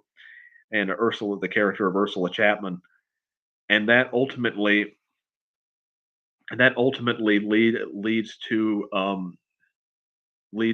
their downfall. And by the end, they realize what they've done. But by then it's too late. There's a lot of references to Eden and Adam and Eve, surprisingly a lot in Silent Reckoning. And I wasn't really conscious of it at first, but I think that is an example that gets very close to parable and to allegory. Um, but in my the book I'm writing now, the also, well, before I say that, in the book Empty Sounds of the Wind, there's a character who by the name of Edmund, who's trying to reconcile with his father, who he hasn't seen in years. And in that story, it basically is the story of the prodigal son, the story of the idea of the son who's cast away, and then he comes back, and then they reconcile. One could say that Empty Sounds in the Wind basically is the story of it, with a darker ending, mind you, but it is the story in the Bible of the prodigal son. And so oh, again, what I was going to say with my other story, the ecstasy and the ignominy, is that I can't give away too much because it would be a spoiler, but because it would be a spoiler. But it's the but the character of but there's one character she's ultimately going to there's one character, I won't even say who it is, who's going to make the ultimate sacrifice, and that's going to be basically be they're going to be not in a perfect representative, but a representative. Basically, they're going to love in a way that Christ loved, and that's old. And even though, obviously they're a flawed human being, but as Christ said, ultimately, there's nothing more important than loving, than laying down your life for someone else. And so there's going to be definitely a connection between them and the love of Christ, at the end of the story that I'm writing now. Um, sort no, someone selling author who was it? Yeah, again, people can become best-selling authors through self-publishing. It's entirely possible.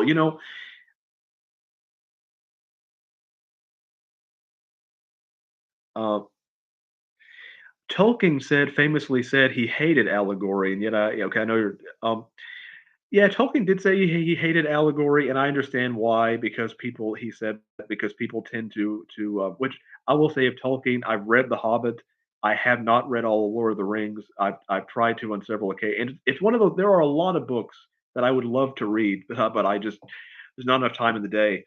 And so I will get to Lord of the Rings eventually. It's one of those books, though, since I've seen the movies multiple times and basically know everything, most of the main things that are going to happen. I haven't gotten around to be I haven't gotten around to reading because it wouldn't be as much suspense. But anyway, I understand that point of view. At the same time, though, one could say that The Hobbit and The Lord of the Rings have a lot of Christian themes, and therefore, yeah, had a lot of. Well, Lewis was more obvious about it. Lewis was far more obvious about allegory. Maybe a bit too heavy-handed, So I understand where Tolkien was coming from. Um, but Lewis was a better philosopher.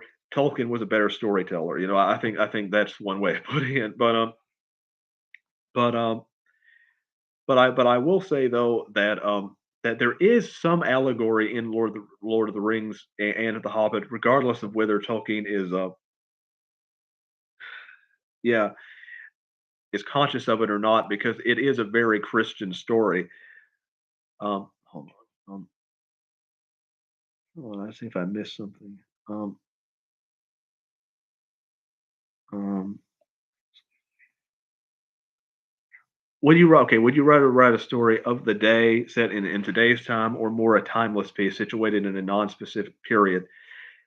Um, I don't know if I could write something in today's time if it ever struck me, if the mood ever struck me. I'm not saying that's something that I would never do, but ultimately,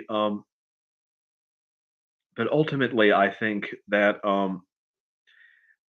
prefer things that are set in the past, stories that are set in the past, because it kind of makes me, I'm able to have more imagination that way if something's set in the past, because the past has always fascinated me. I'm sure if I were born in an earlier time period, I would be fascinated with whatever period came before that. I would say like the latest I could ever see myself setting a story is maybe the 1980s, possibly, because after that things start to get too modern, especially once like the digital age creeps up. I'm not really interested in things at that point. But I could see myself setting a story in the future, like a dystopian future. That might be interesting. But no, I like to have timeless themes, obviously. But obviously, a story can be set in a time and in a specific in a place that gives it an identity. I mean, to give you an example, for example, Arthur Miller wrote The Crucible, the play The Crucible, and it was set, in Puritan times, but it was also about, McCarthyism as well. And so The Crucible is a timeless, thing about, hysteria, obviously, and blaming other people and for things, and but it's set in a specific time, but it could also happen anywhere in a different form. Oh, right. So we've been going for a long time now. Does anyone have any more, question?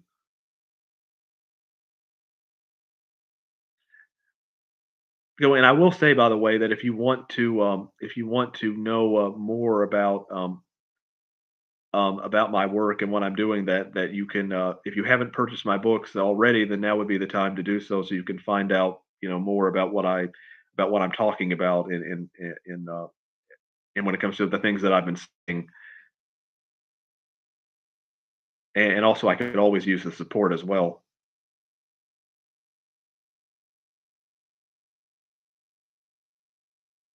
Okay, so does anybody have any other questions at all?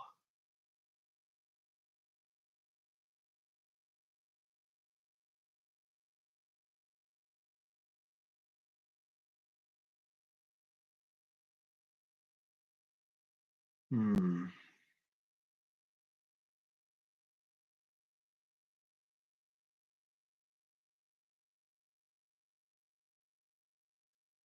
Okay, I'll wait one more minute to see if anybody has any further questions. If not, I'll end the live stream, because I'm happy to sit here and still answer questions. I'm kind of short stories or longer. Um, Preferred medium, short stories or longer form novels. Well, I will say that I actually prefer a happy medium between short stories and longer form novels. I actually prefer stories that are. I actually prefer novellas more than anything else. Stories that are long enough so you get some things in depth, but not so long that they can drag on. So I prefer novellas actually more than anything else. However, typing on a phone here takes time. Okay, haha. Preferred medium, short stories or longer form. No, no. Again, I prefer novellas more than anything else. I but I will say it can be difficult to find, a good novella because there aren't that, especially of the classic variety, because there aren't really that many. You have something like A Christmas Carol, of course, which is a novella, and then you have something like Heart of Darkness, which I would consider to be a short novel, not really a novella. But I prefer books that are like in between like the 20 to like 50,000 word realm. because I find that there's enough where I can be enriched by it, but I don't have to like read it for months on end, and because which obviously yeah, and it's always been kind of odd to me because if you want to compare books to film, for example, you could one could say that a short story is basically the equivalent of a half-hour TV show. That something like a yeah, they are more common in science fiction, but something that a short story is basically the equivalent of a half-hour TV show. That's a short story. And then a novel is something like one season of a show, like a lot because it's going to take you, let's say, 10, 12 hours if you didn't do anything to read the novel. Whereas a novella is much more like a movie. You could read it. You could obviously split it up as well into a week if you wanted, but you could also read a novella in a couple of hours, and you could get an enriching experience in one sitting if you wanted. And so, mm, you have said that you write by hand. Have you ever finished a project? After you have finished a project, do you type it up manually? It use dictation. I am a hopeless typist, hence my inquiry. Well, if you're a hopeless typist, then you wouldn't want to ever type something on a typewriter. That's what I did. I will tell you though that when I wrote Silent Reckoning, by the way, I typed the original draft on a typewriter from 1922. That's how I wrote it, because the story took place in the 20s, and therefore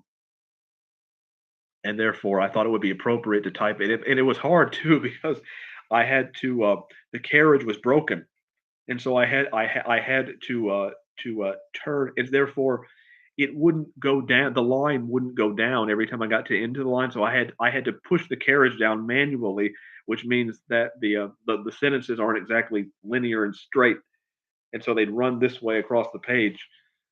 And, but I did it. I'm really surprised I did. I was very hard, but it kind of shows that I could have survived maybe in the typewriter era. Um,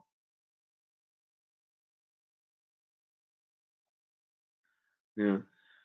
Um, After you finish a project, you type it manual. I do type it manually. I type it all out, which is why I can kind of get far. I prefer writing by hand because for one, writing by hand is more mobile when I go outside and yeah. I can only type. I only type, by the way. I was going to tell you with one finger. Boom, boom, boom, boom. I usually like this or something, or like this. I actually don't type with multiple fingers, so I'm a very slow typist for that reason. And I write by hand though mainly because I enjoy writing in nature, and it's easier to carry a notebook around than a computer. And I also like to relate to how writers wrote in the past. But no, I do have to type it all out by hand, which actually can make things easier because I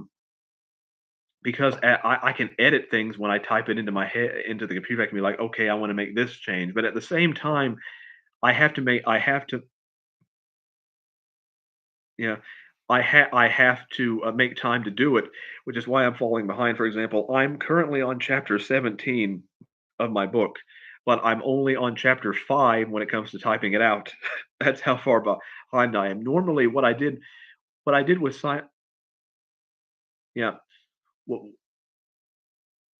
yeah, what I did with Silent Reckoning was that when I finished it is that I had like 10 chapters or so left, and I just after I finished the book, I just typed the rest of the story out, for like a week. I spent just typing and copying it out. So yes, it is kinda does, result in an extra step, um, but I think it's worth it in the end. For me, I either write by hand or not or don't write at all. Yeah. Oh, I don't write type on a phone ever. If I type, it's on the computer, but, for me, I either write by hand or don't write at all. Well, I, do, um I actually have very terrible handwriting. I will say that my handwriting is not legible to most people, and I write for myself more than anything else. If most people try to read my handwriting, they would not be able to read it. And actually, that's why I was made fun of a lot in school because people all assume that if you have messy handwriting, that means you're unintelligent. But no, it has more to do with your fine motor skills than any actual intellectual ability. And so I don't write by hand because I want other people to read it. I write basically for my own sake and for my own personal reasons and purposes, and because I find it satisfying, not because of other people. If I had to show my handwriting to other people, I would never write by hand if I had to show it to other people, and that's why I always wonder how I would have survived back in the day before typewriters in certainly in the early and mid 19th. I think typewriters became common for writers to use, I believe, in the 1880s. I want to say, and so I think maybe, but before the 1880s, certainly it would have been difficult for me to write stories by hand. Maybe would have had to have written something and then get someone who has better handwriting than me to basically. I would have to read it to them, and then they would have to write it down in a more legible form, possibly. Um, speech to text apps are no fun for. Speech to text apps are no fun for me. I have a Scottish accent. Oh, yeah, I don't use speech to text apps because most of the time I don't speak the same way I write. So, like, the writing will come out differently if I try to speak something versus write it. It's just I don't think the same way. Obviously, if I lost my hands or something, or I could maybe adapt to it, but it's not something that I would prefer because I just don't think the same way when I speak versus when I write. Even if I have time to think about what I'm going to say, I'm much more articulate on the page than I am when I'm speaking, and therefore, no, that's not something that I would prefer to use.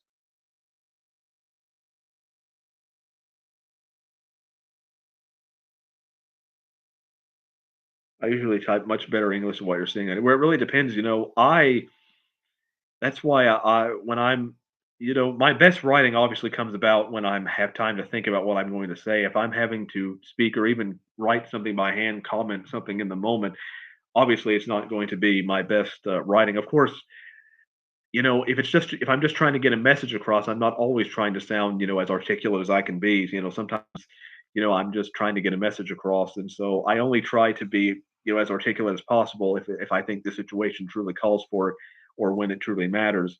So I don't think that one always has to, has to use perfect English all the time. Um, um, all right.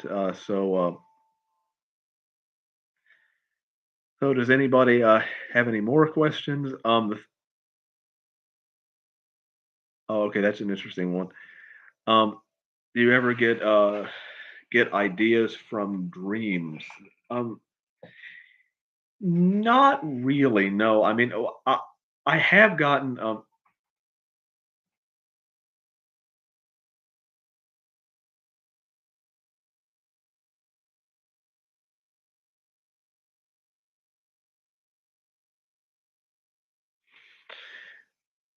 Yeah. Well, again, again, some people have really good penmanship, others don't. But I will just say this: that penmanship, someone can, have good penmanship, and that's something certainly to be proud of.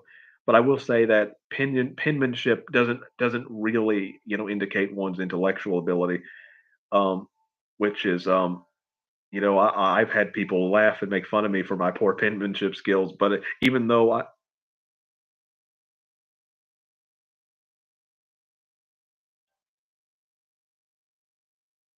um, yeah, again, I understand handwritten notes and why people like it, but again, though, it's like most people couldn't read anything that I've written by hand. But again, there were some writers who had, very bad handwriting. For example, Shakespeare had notoriously bad handwriting, which is why some people believe that he didn't write any of his works because they could say, well, how could anybody with a handwriting that bad be a writer? Well, of course, what a lot of people don't know is that he wrote in a shorthand way, which people in the theater would have understood. But also, again, that shows nothing about one's intellectual ability. Um, I'm sure that I am much more, and I'm not don't mean to sound arrogant here, but I'm much more articulate than some of the people who critique my handwriting could ever be. So, um, okay, okay, do I get ideas from dreams? Not really. I mean, I have gotten dreams from. I mean, I have gotten.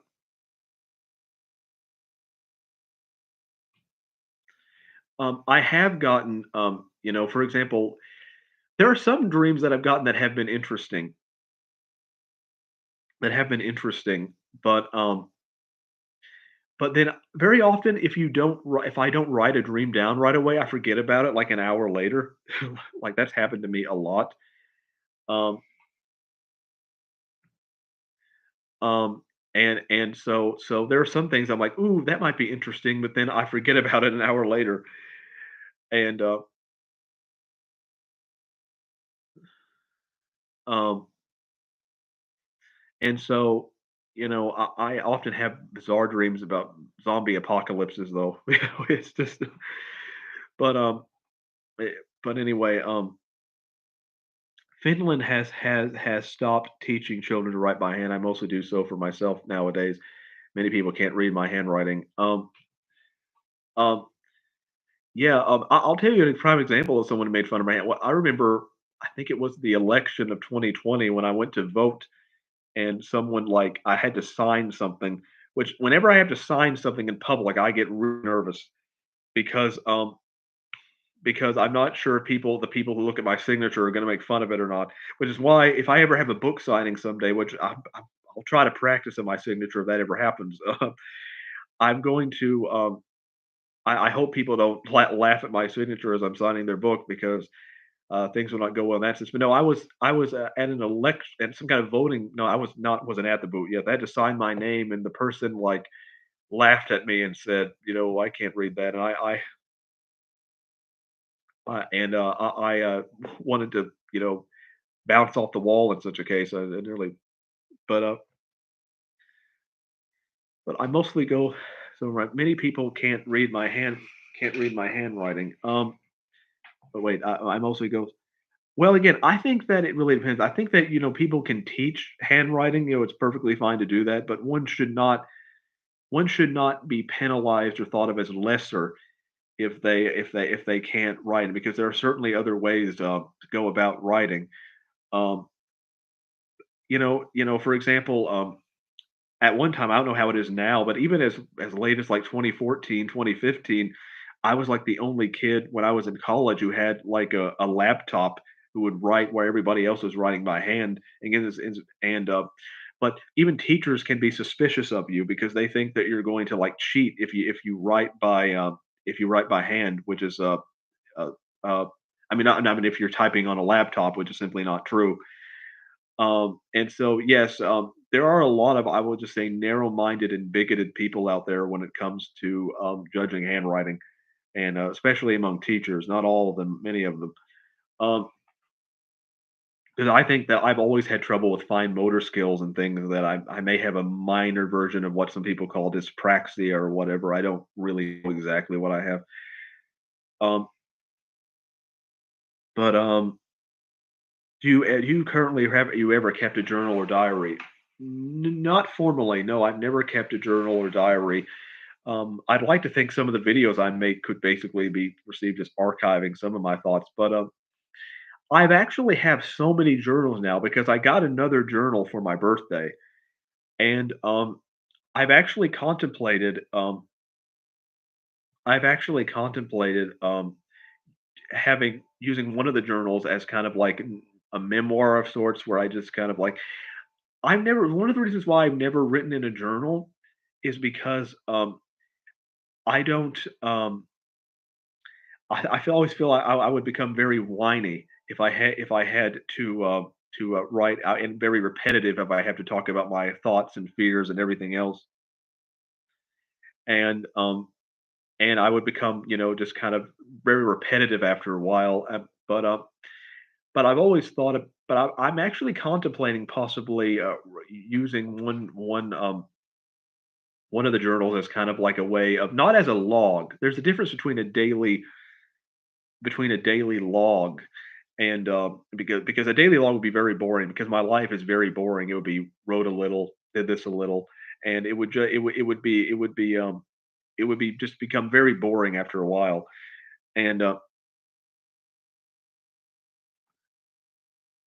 And but yeah, I've always but I might have a journal where I write my thoughts about various issues, about this, about that, about writing, about non-writing related issues. I might use a journal for that, coming up. However, I've always felt that I should be a little older before I start like writing down my fleshed out thoughts about things because I might want to like you have a journal someday or a memoir someday where I reflect on life, and I just feel like I need to be a bit older for that. But I might I might I might use one of the journals that I have now as a memoir, possibly. But that's a decision I have yet to make. Um, okay, I once dreamt of the rapture in which the creature and eight of the people. I had never dreamt of the rapture per se. I did once dream. I have a dream though where there was a zombie apocalypse. Um, where there was a zombie apocalypse and the two generals fighting against the army were John Wayne and Robert Duvall, you know, and they were fighting against the zombie apocalypse. And that was a very vivid dream because I was I tend to have more vivid dreams actually when I take naps, which I don't take naps very often, but sometimes if I'm sleep deprived from the night before or I didn't sleep at all the night before, sometimes I'll take a nap and but sometimes which isn't always a good thing to do because you can wake up groggy and I can have very vivid dreams. Um, but my girlfriend was mostly rife with dreams about this one girl whom I did not see before I would no more. Then regret from that. The regret from that is monstrous. Um,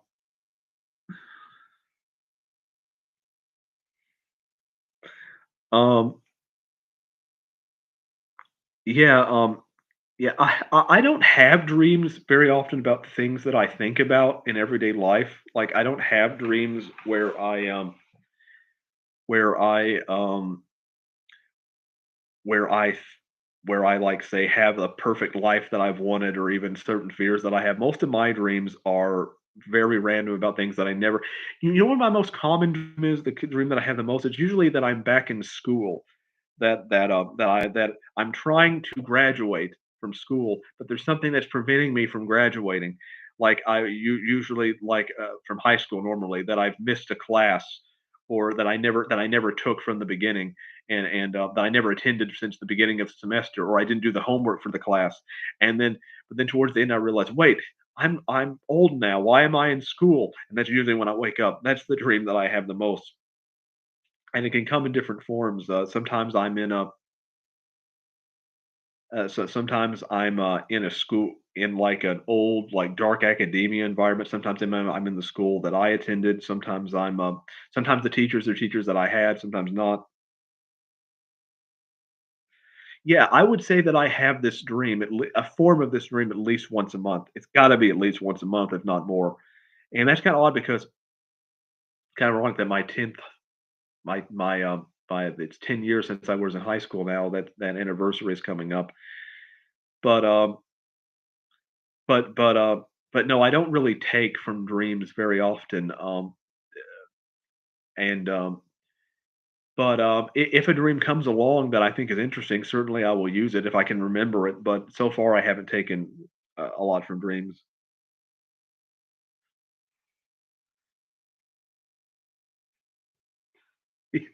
Yeah. Again, that's happened to me as well. But no, I've never had a dream. Like I've always wanted to have a dream because I'll tell you what my perfect life would be is that my perfect life would be if I could have a dream would be like I'm a wealthy, successful author, and not maybe not so wealthy that I don't know what I don't have so much money I don't know what to do with. I daydream about this, and then I have Um, and I'm critically acclaimed as well. And I have a wife who is somewhat sultry and alluring, but also is very understanding of me and understands my work and is a huge fan of my work and thinks I'm great and all of that. That would be the dream that I would love to have. I've never had such a dream. Probably and probably never will have. But if I could pick to have a dream, that would be it. If I could wish for two things, those would be the things I'd wish for. Um, if I had a genie, for example, I might wish for the wife and the success, and then the third dream I might save for a rainy day, a life or death scenario. Um, but yeah, dreams can be very odd in that regard. Um, so does anybody does anybody have any more questions? Um,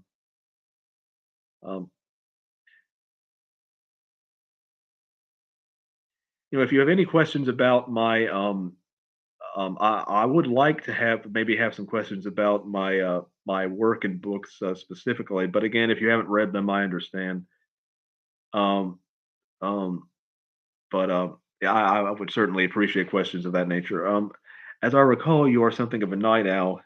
When you do eventually fall asleep, can you do so naturally or with the aid of medication? I ask because I can't without taking melatonin. Um, um, I I used to struggle with insomnia, and again, I don't want to jinx myself because I could again when I was to a very substantial degree, and I still do at times. Like when I go on vacations, because I'll say I'm a night owl, but when I go on vacations with my family places, I have to usually go to bed at the same time they do, and I'm also not used to usually sleeping with other people in the same room. And so normally, on vacations, I have insomnia. I have very bad insomnia because I'm not used to the environment, and therefore I usually am very sleep deprived on vacations. Um, and okay, but I'll get okay. And do you naturally or with the aid of medication? Okay. So I usually have I but I struggled with insomnia while writing Mournful Wanderer, and to a very it's the last 2 months that I was writing Mournful Wanderer, and to the point where I was getting maybe 1 to 2 hours of sleep a night sometime, but I overcame the insomnia to a certain degree by watching certain videos online, believe it or not, to now again, the insomnia may return, who knows? But, I overcame the insomnia by, watching videos like the Sleep Coach channel, I forget his name, and then there's also this guy named, Daniel, who's a sleep coach who talks about things, and, basically, they said that the key to insomnia and it's easier said than done, and it took me a while to get this down, is to just not worry about the fact if you sleep or not. Is to just kind of let it happen. And if you're sleep deprived the next day, then still try to do the things you want to do, even if you're really tired, and so you can prove to yourself that you can do it, even if you are really tired. And that actually helped me get over my sleep to a very substantial degree. So that helped. Was watching those videos, but I still struggle with it from time to time, and there are even some nights, even today, where I will toss and turn all night. But no, insomnia is something though that if you go without sleep for too many days, I can become fearful. I definitely have almost like a phobia somewhat around sleep, but it's definitely not as bad as it used to be. Um, the plot of Reigns of Godwin Valley and the theft of the water. Where did that come from? Now I will say that.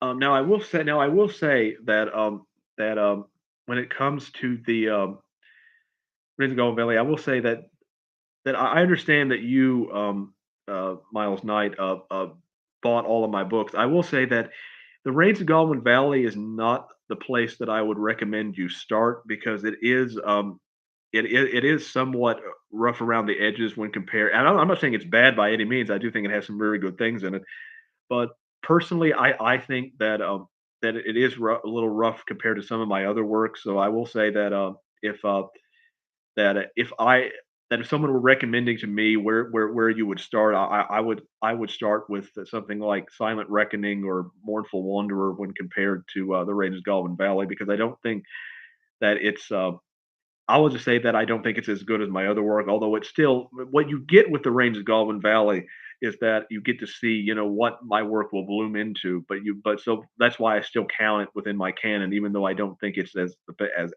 good. But that's a personal preference on my point. You can read whatever you want and however order you want.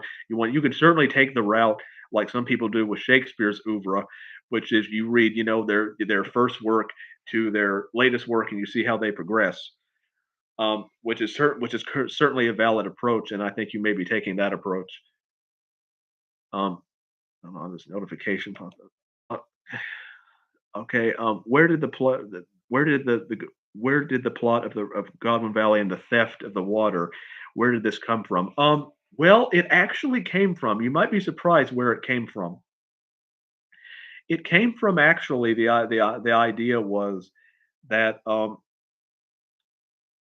the idea actually came from it was actually a critique my view of libertarianism, which you might be surprised by that, because it came from the fact that the libertarians used to say that you should never attack someone using force, and they called it the non-aggression principle, and you should never attack someone who isn't using force on you.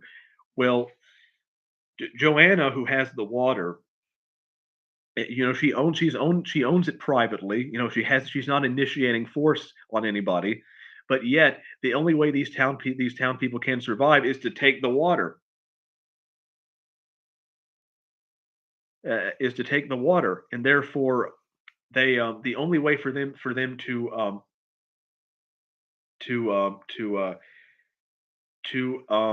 take the water is to initiate the force against a private individual, even though technically they are not initiating force on them back. And obviously, it's also about her notification about her trying to corrupt the town and making them just as bad as she is as well. And it actually came the plot. I was partially inspired by this plot, which there's a movie that I can't remember the title now because it's been so long since I thought about it. If I researched it, I could get answer this later. But a movie that was made in the '60s with the star Ingrid Bergman, where Ingrid Bergman, came to this town and she had been wronged by it. She tried to get revenge by doing something kind of similar, and I took some inspiration from that movie, but I can't remember what that movie is at this time. Um, but no, the whole plot of Reigns of Golden Valley is for her to basically try to make the town. It's a very unique story, the Reigns of Golden Valley, in some ways, because it's the only story, one of the few stories where Western stories where the villain is a woman. Normally the villain, there's a secondary villain in the character of Sheriff Parker, but but um but but he now I think that Sheriff Parker is where I failed the most with the Reigns of Gone, because Sheriff Parker is not that much of a nuanced character. He's mostly sadistic and evil. If I had to write it over again, I would have made him a bit more uh, uh, nuanced in terms of his character, whereas he's just pure evil. You want to see him get shot, and so I would have written him a bit differently. And obviously, even though there are some patches of good description in the Rains of Goblin Valley, I think patches I really like. Obviously, it's not as refined as I would get later, but I do think that you start to see, what it would become. Especially, what I love the most about the Rains of Goblin Valley actually is the character of Dorothy, who is James, the character of James's wife, who basically succumbs to Sheriff Parker's. Sheriff Parker corrupts her, and um,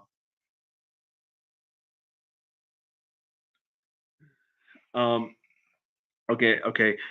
Um, Sheriff Parker corrupts her into basically giving him the daughter. And again, it's been a while since I've folks thought about Rain of Gone Valley because it was my first book, but and he and she ba- and but then she feels so guilty about it, and you can tell that he's conflicted. And so I think the most complex character in the story in the end is the character of Dorothy, the wife of James.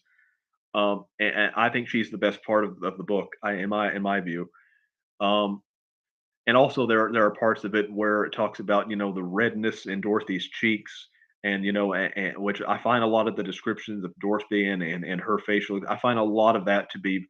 I find the description to be very rich when it comes to Dorothy, and so that's what I love the most about the Rains of Goblin Valley. Um, uh, of the characters in Rains of Goblin Valley, Sheriff Parker I found was the weakest. Have you considered rewriting the book? Well, here's the thing: is that one could spend their entire life rewriting a book trying to make it perfect. I could do that with any one of my books. My opinion is once I hit publish on a book, it's over. It's over. I'm on to the next book. I don't try to go back and revise because I find that one could spend their entire life working on a single book. So every book will have some kind of weakness, assuredly. So So, that's I don't usually go back and rewrite things in books unless there's some kind of issue so glaring that, that somehow it makes the entire story fall apart that I have to go back and fix it. But, but, um but no, I think the Range of Golden Valley overall is a pretty solid story. I would say that compared to the few Western novels that I have read, I would say it's actually, you know, of quality compared to most of those. I would say it's a solid Western book. It's just not as good as I think of some of the works that would come after.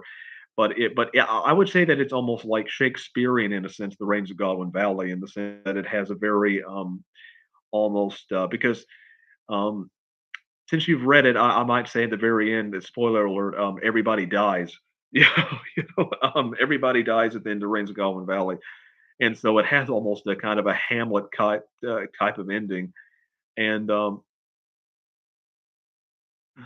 and and yeah, again, I would recommend I would recommend that you read next the Silent Reckoning, because I would very much like to know, Miles, what you think of that book.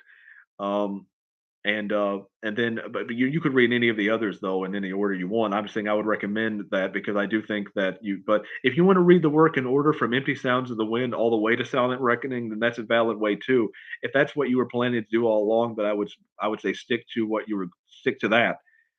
If you want to see, how I progress and transition as a writer. So that's a perfectly valid way. But I will just say that I think that Silent Reckoning is my best work so far. Of course, all writers say that about their work. They always say that their latest work is the best work.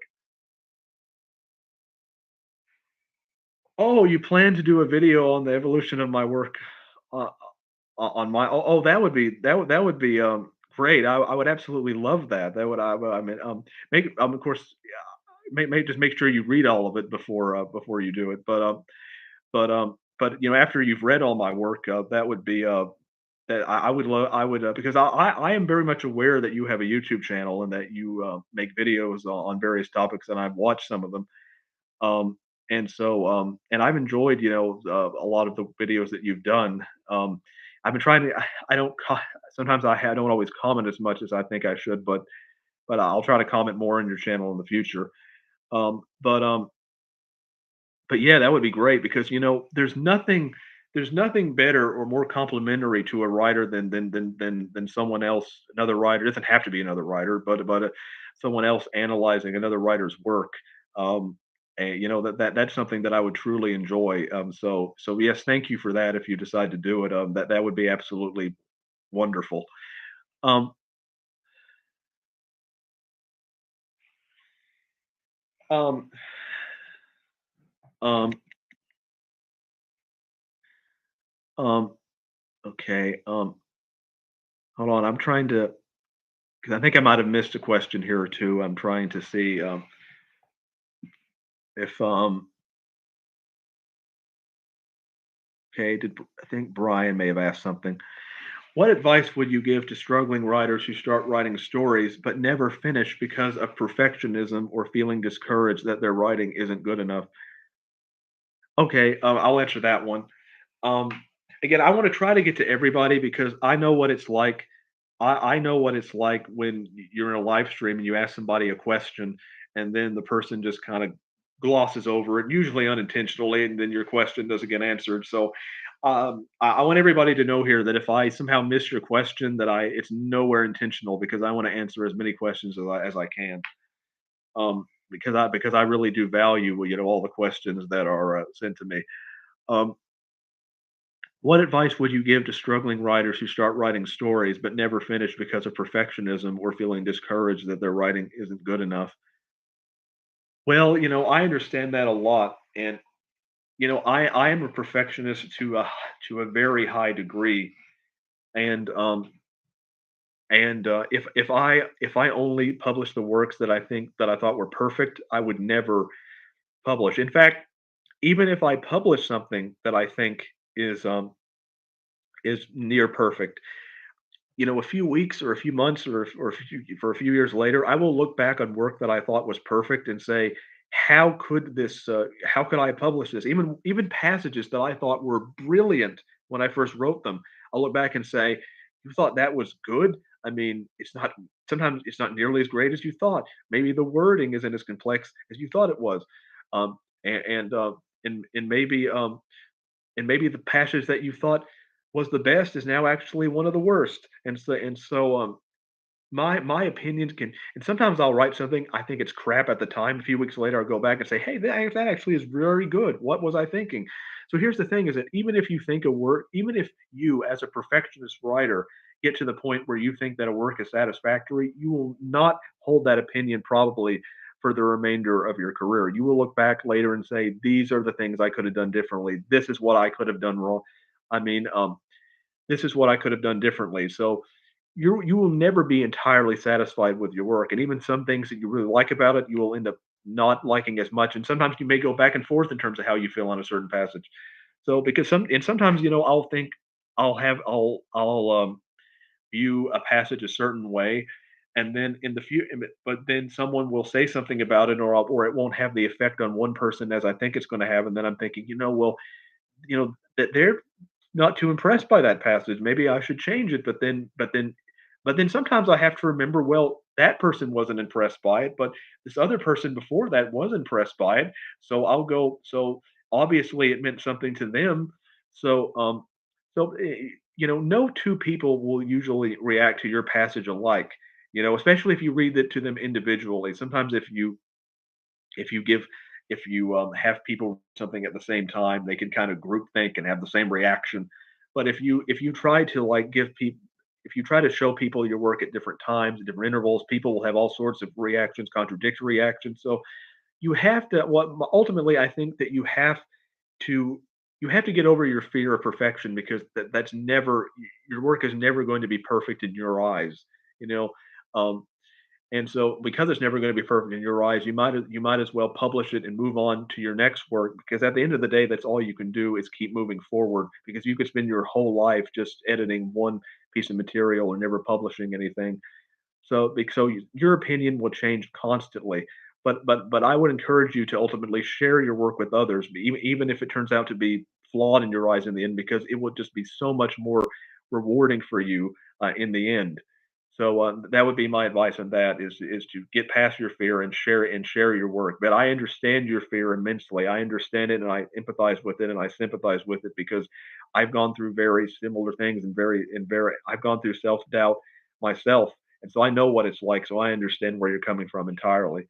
Um, um, it's hard sometimes because I have a what do I was it? I have a brother who often tries to discourage me and say that I'll never be published. Oh, that's terrible if you have a family member who tries to discourage you. My family, if you're talking about my family and the way they view my writing, is that my family isn't they don't they don't discourage me, but they don't encourage me either, if that makes any sense. They're mostly I want to say apathetic towards my writing. When it comes to actually consuming it in any way, they will often encourage me to have a writing career and to make money. But when it comes to actually, like, I will say that Well, it's kinda different, because I live with my parents and my sister, my older sister, and my mother, to her credit, has tried to read some of my work, and so, but and she's read The Rains of Galwin Valley, actually, but she tried to read my work, Symphony of Perdition, and, and she found it to be just too complicated for her, and she said, "I can't read this, it's giving me." Well, I mean, she kinda gave her a headache, but then she put it on the shelf and didn't read more of it after that, and eventually I took the book back, but at least she has attempted to read my work and has tried to encourage me in that regard, so I will say I don't fault my mother, because she's tried to read my work and has tried to understand, but I will say that, my sister, for example, has a very short attention span, like, she will not, she has trouble reading, any kind of book. She wasn't always that way. Now, my sister is a writer herself. Actually, she writes a lot of.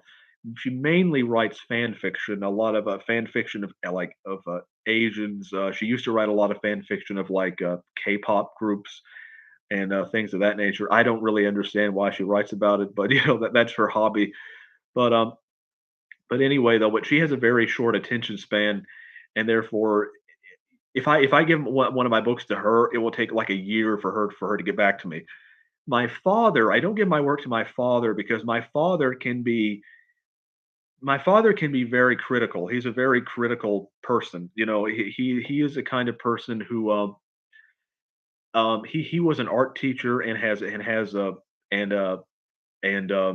degree in art and was taught for 30 years, and he tends when he critiques my work, he sounds like, he I feel like I'm being lectured by a teacher, obviously, and he also tends to be he doesn't like a lot of things in general, there are a lot of movies and things that he doesn't tend to like. There's a lot of things that I like that he doesn't like, so he's tends to be a very critical person when it comes to art in general, and therefore it's very difficult to satisfy or please him, which is why I've kind of steered clear from showing him a lot of my work. Well, for example, when it came to the description for Silent Reckoning, when he was working on my book, he read it and he thought I had used the word will too many times, but and maybe I had used it maybe once too many, so I took one will out, but he still thought because I'd used the word will twice in the description that somehow there was some kind of problem, but I thought, okay, it's only used twice in the same paragraph. I don't really see why it's that big of a deal if I use the word will twice, but he was seemed to be very insistent that I should change it. But I didn't change it in the end. So so but I will say that if you don't have anyone in your life who will read your work, then at the very least you should try to get feedback online from people, and that's something, a benefit that writers have now that they didn't have in the past, is that you can get feedback from people on Booksy is a really good website. I would use Booksy to get feedback because Booksy is a really wonderful website when it comes to getting feedback and expressing, and because there are a lot of nice people on Booksy, especially if you write short stories. It can be difficult on Booksy to get people to read your work from the first chapter to the last chapter. Like, I had a trouble with that with Silent Reckoning, where a lot I was very difficult to get people to read to the end. And but if you're writing short stories, especially, you can get a lot of solid feedback. And people on Booksy tend to be, not always. There are some assholes on every website, but they tend to be very charitable, very nice. And I just got a message from someone on Booksy a few minutes ago. I hope it's a good one. I hope I don't eat my words.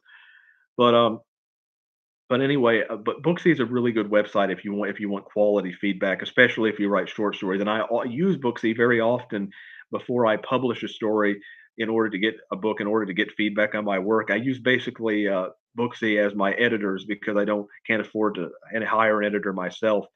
But that's an entirely different story because, again, you can always find people, regardless of how you write, regardless of what you write, who like your work. You just say, and here's the thing: is that if someone leaves a comment and it's very negative, or you feel like they don't understand it or they're bullying you, then and especially if you feel that their comment might influence how other people feel, then just delete the comment if it's really bothering you or making you upset. you know, um, and because ultimately if you don't want, now obviously you should listen to constructive criticism, and I'm saying don't listen to constructive criticism, but at the same time, no, it's up to you, whether you want to take that feedback to heart or not. And so ultimately only you can decide how your story should be. And so I will say you can always find people who like your work because of the internet. You can find people who hate your work as well, but you will always be able to. That's the downside, but you can always find people who like your work. And so I think that that should give you some encouragement. And because if you're just limited to the handful of people in your life who will read or listen to your work, then you might be disappointed if you can't find anybody who's interested, because especially since the people in your life will likely not be your target audience anyway. So if they're not your target audience, they're not going to understand you or your writing.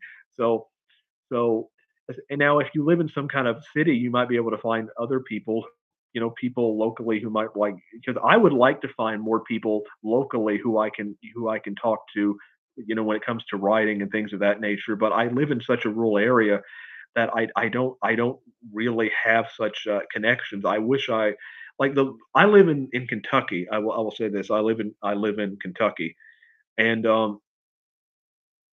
Louisville is the nearest city. Louisville is about I live in as much as I'll say I live in Grayson County, Kentucky. Louisville is about 70, 80 miles away. And so if I want to go to some place where I can like go to like some kind of writing conference, or not a convention or something like that, um, I have to travel that far, which I can at times. I can travel that far, but not so much and I have gone to not writing conventions, but conventions involving movies and things that interest me. And I've talked to some people there. But the thing is that I don't have enough money where I can travel to Lowell because it's so far, like weekly on a regular basis. And therefore, it's very difficult for me to find other people who I can relate to in my own life, because I live in, again, it's not the ruralest area in the world.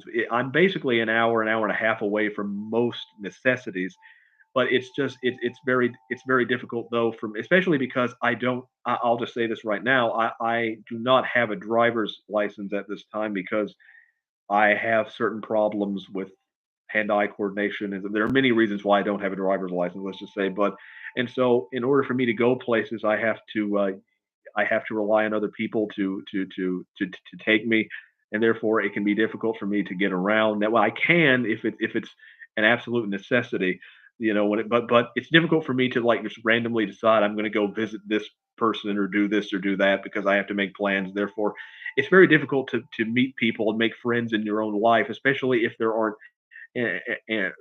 ways, organized ways in which people can get together and see each other and talk to each other. And this is a problem why people are so socially anxious in modern life, because it's so difficult for people to actually interact and see each other, because we don't have a lot of formal organizations where people can gather and talk about similar interests, which is why so much social interaction is online. I don't know how to solve that or anything else. I wish I did know how to solve that, because I would love to have friends, as much as fun as this is, and I would love to have friends I could talk to, and or even develop, romantic relationships of various, or a romantic relationship, in my life. But it's so difficult because I just don't really have, social ties.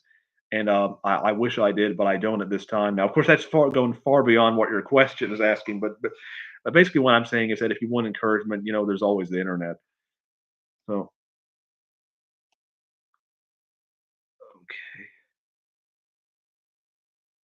okay. Okay, let me see here. And what is it about? Okay, of my videos, which have you enjoyed particularly? Um, well, there were, again. I've watched several of them. Of course, it's been a while since I watched them. You made some videos on Arthur Conan Doyle. You made one on Edgar Allan Poe, talking about his work, which you said that you found Poe to be somewhat difficult, which I can understand. But I watched a little of that video, and you made some videos. Hey, a video where you wanted to create your own personal literary canon, and you talked about some books that you had collected and how you wanted to create. And you showed some books and I found that video to be very fascinating. But I'm planning to watch.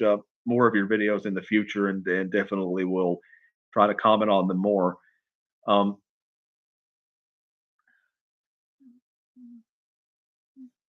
yeah, family rarely give neutral criticism in my experience. Um,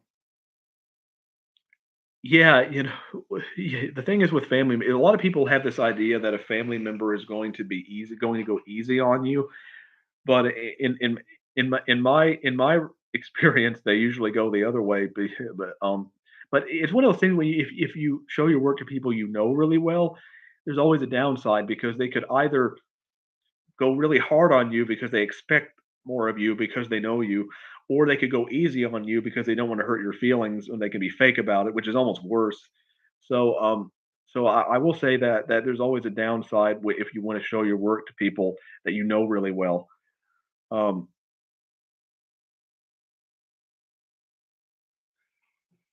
and Yeah, I know some. Yeah, I know some spouses who have. Hold on one second. I'm gonna. There's something that I need to. There's something that I need to look up here very quickly. I'll get back to answering some of the comments in a minute. Um, mm,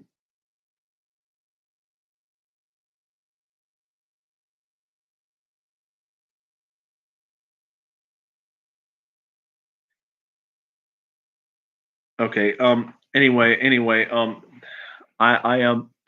I know some spouses that my family's opinion, my writing is excessively. Okay, they're agile. Well, again, it really depends. Like, I,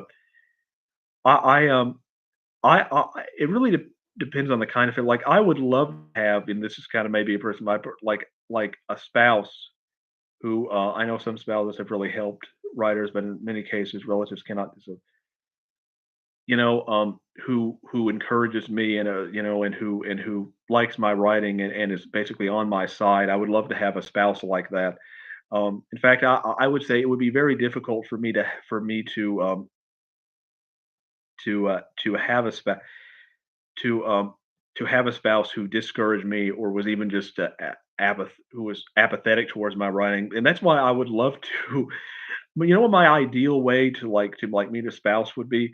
My ideal way to meet a spouse would be as if I had some kind of writing event or some kind of book signing or something, and then a woman like come, and then I meet a woman there who's there because she supports my work, and we start dating because of that. That's just a little fantasy I have, But but but no, I don't think I could have a spouse who didn't support my work or who was apathetic towards it because even if we shared some of the, and that's gonna be it can be difficult because you want a spouse who will have some of the same religious, who obviously share some of the same religious values and have some of the same moral values as you do.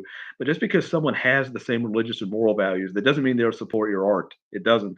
And just because someone supports your art, that doesn't mean they'll have the same religious or moral values.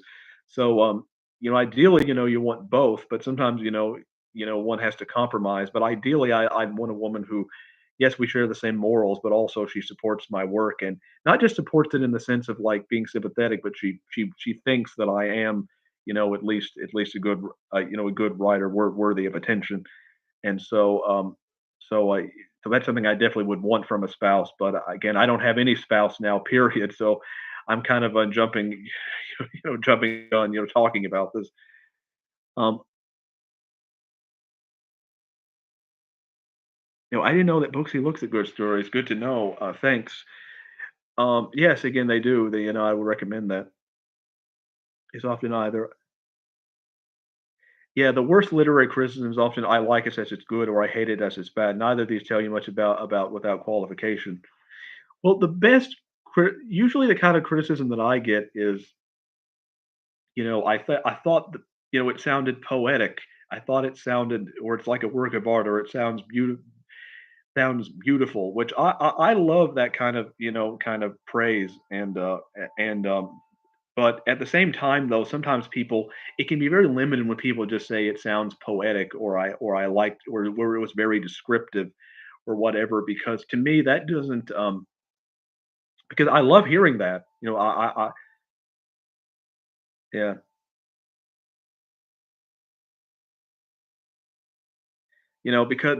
because I love hearing that, but ultimately, but ultimately though, if that's the only if people don't go beyond that into the story, if they don't go beyond the visual aesthetics, then to me that kind of demonstrates that maybe they like the aesthetics, but they were maybe somewhat confused by it, therefore they couldn't go beyond get into the content. So, yeah, I would definitely want people to praise my style, but if that's the only thing they say, then it shows that it demonstrates they're a bit limited in their understanding if they don't go beyond that, which a lot of people don't. Um,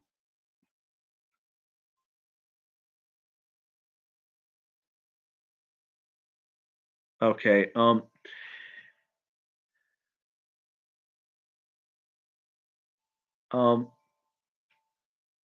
so again, so it seems like 2 people may have left, so, does anybody have anything else that they want to ask or say?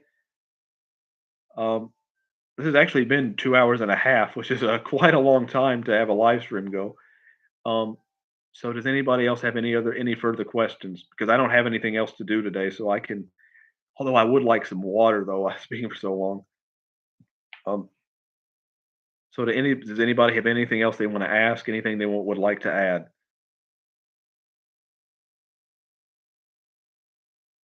There's more people who interacted with me than I thought. Okay, so I'll wait, another minute to give people a chance to say something. By the way, I may do another one of these, in a month or so, or perhaps a little longer. Who knows? I'll definitely do another one of these soon because I like the way this one went. Um, so thanks for listening and interacting. Um, so I'll just give anybody, next 20 seconds to uh, to interact, and then I'll sign off. So if you have any last thing you want to say, then now would be the time to do it.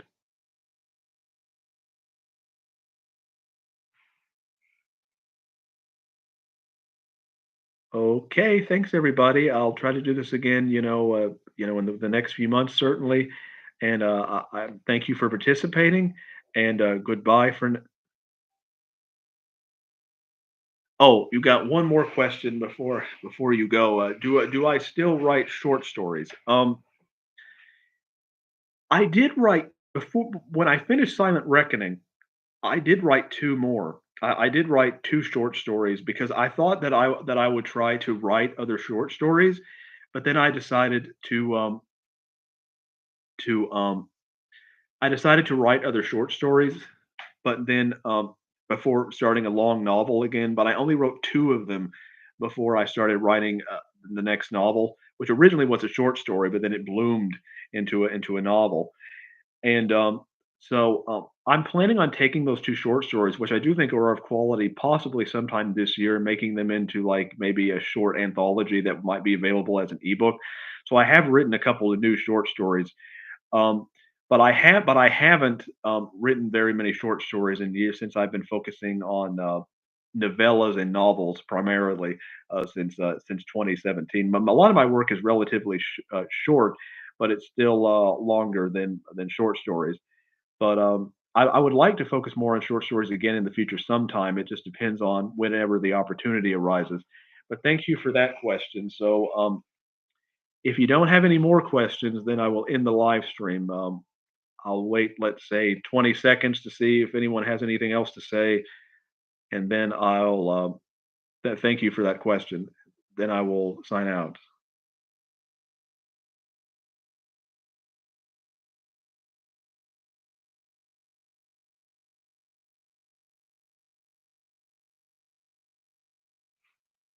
All right. Thanks, everybody, and goodbye for now.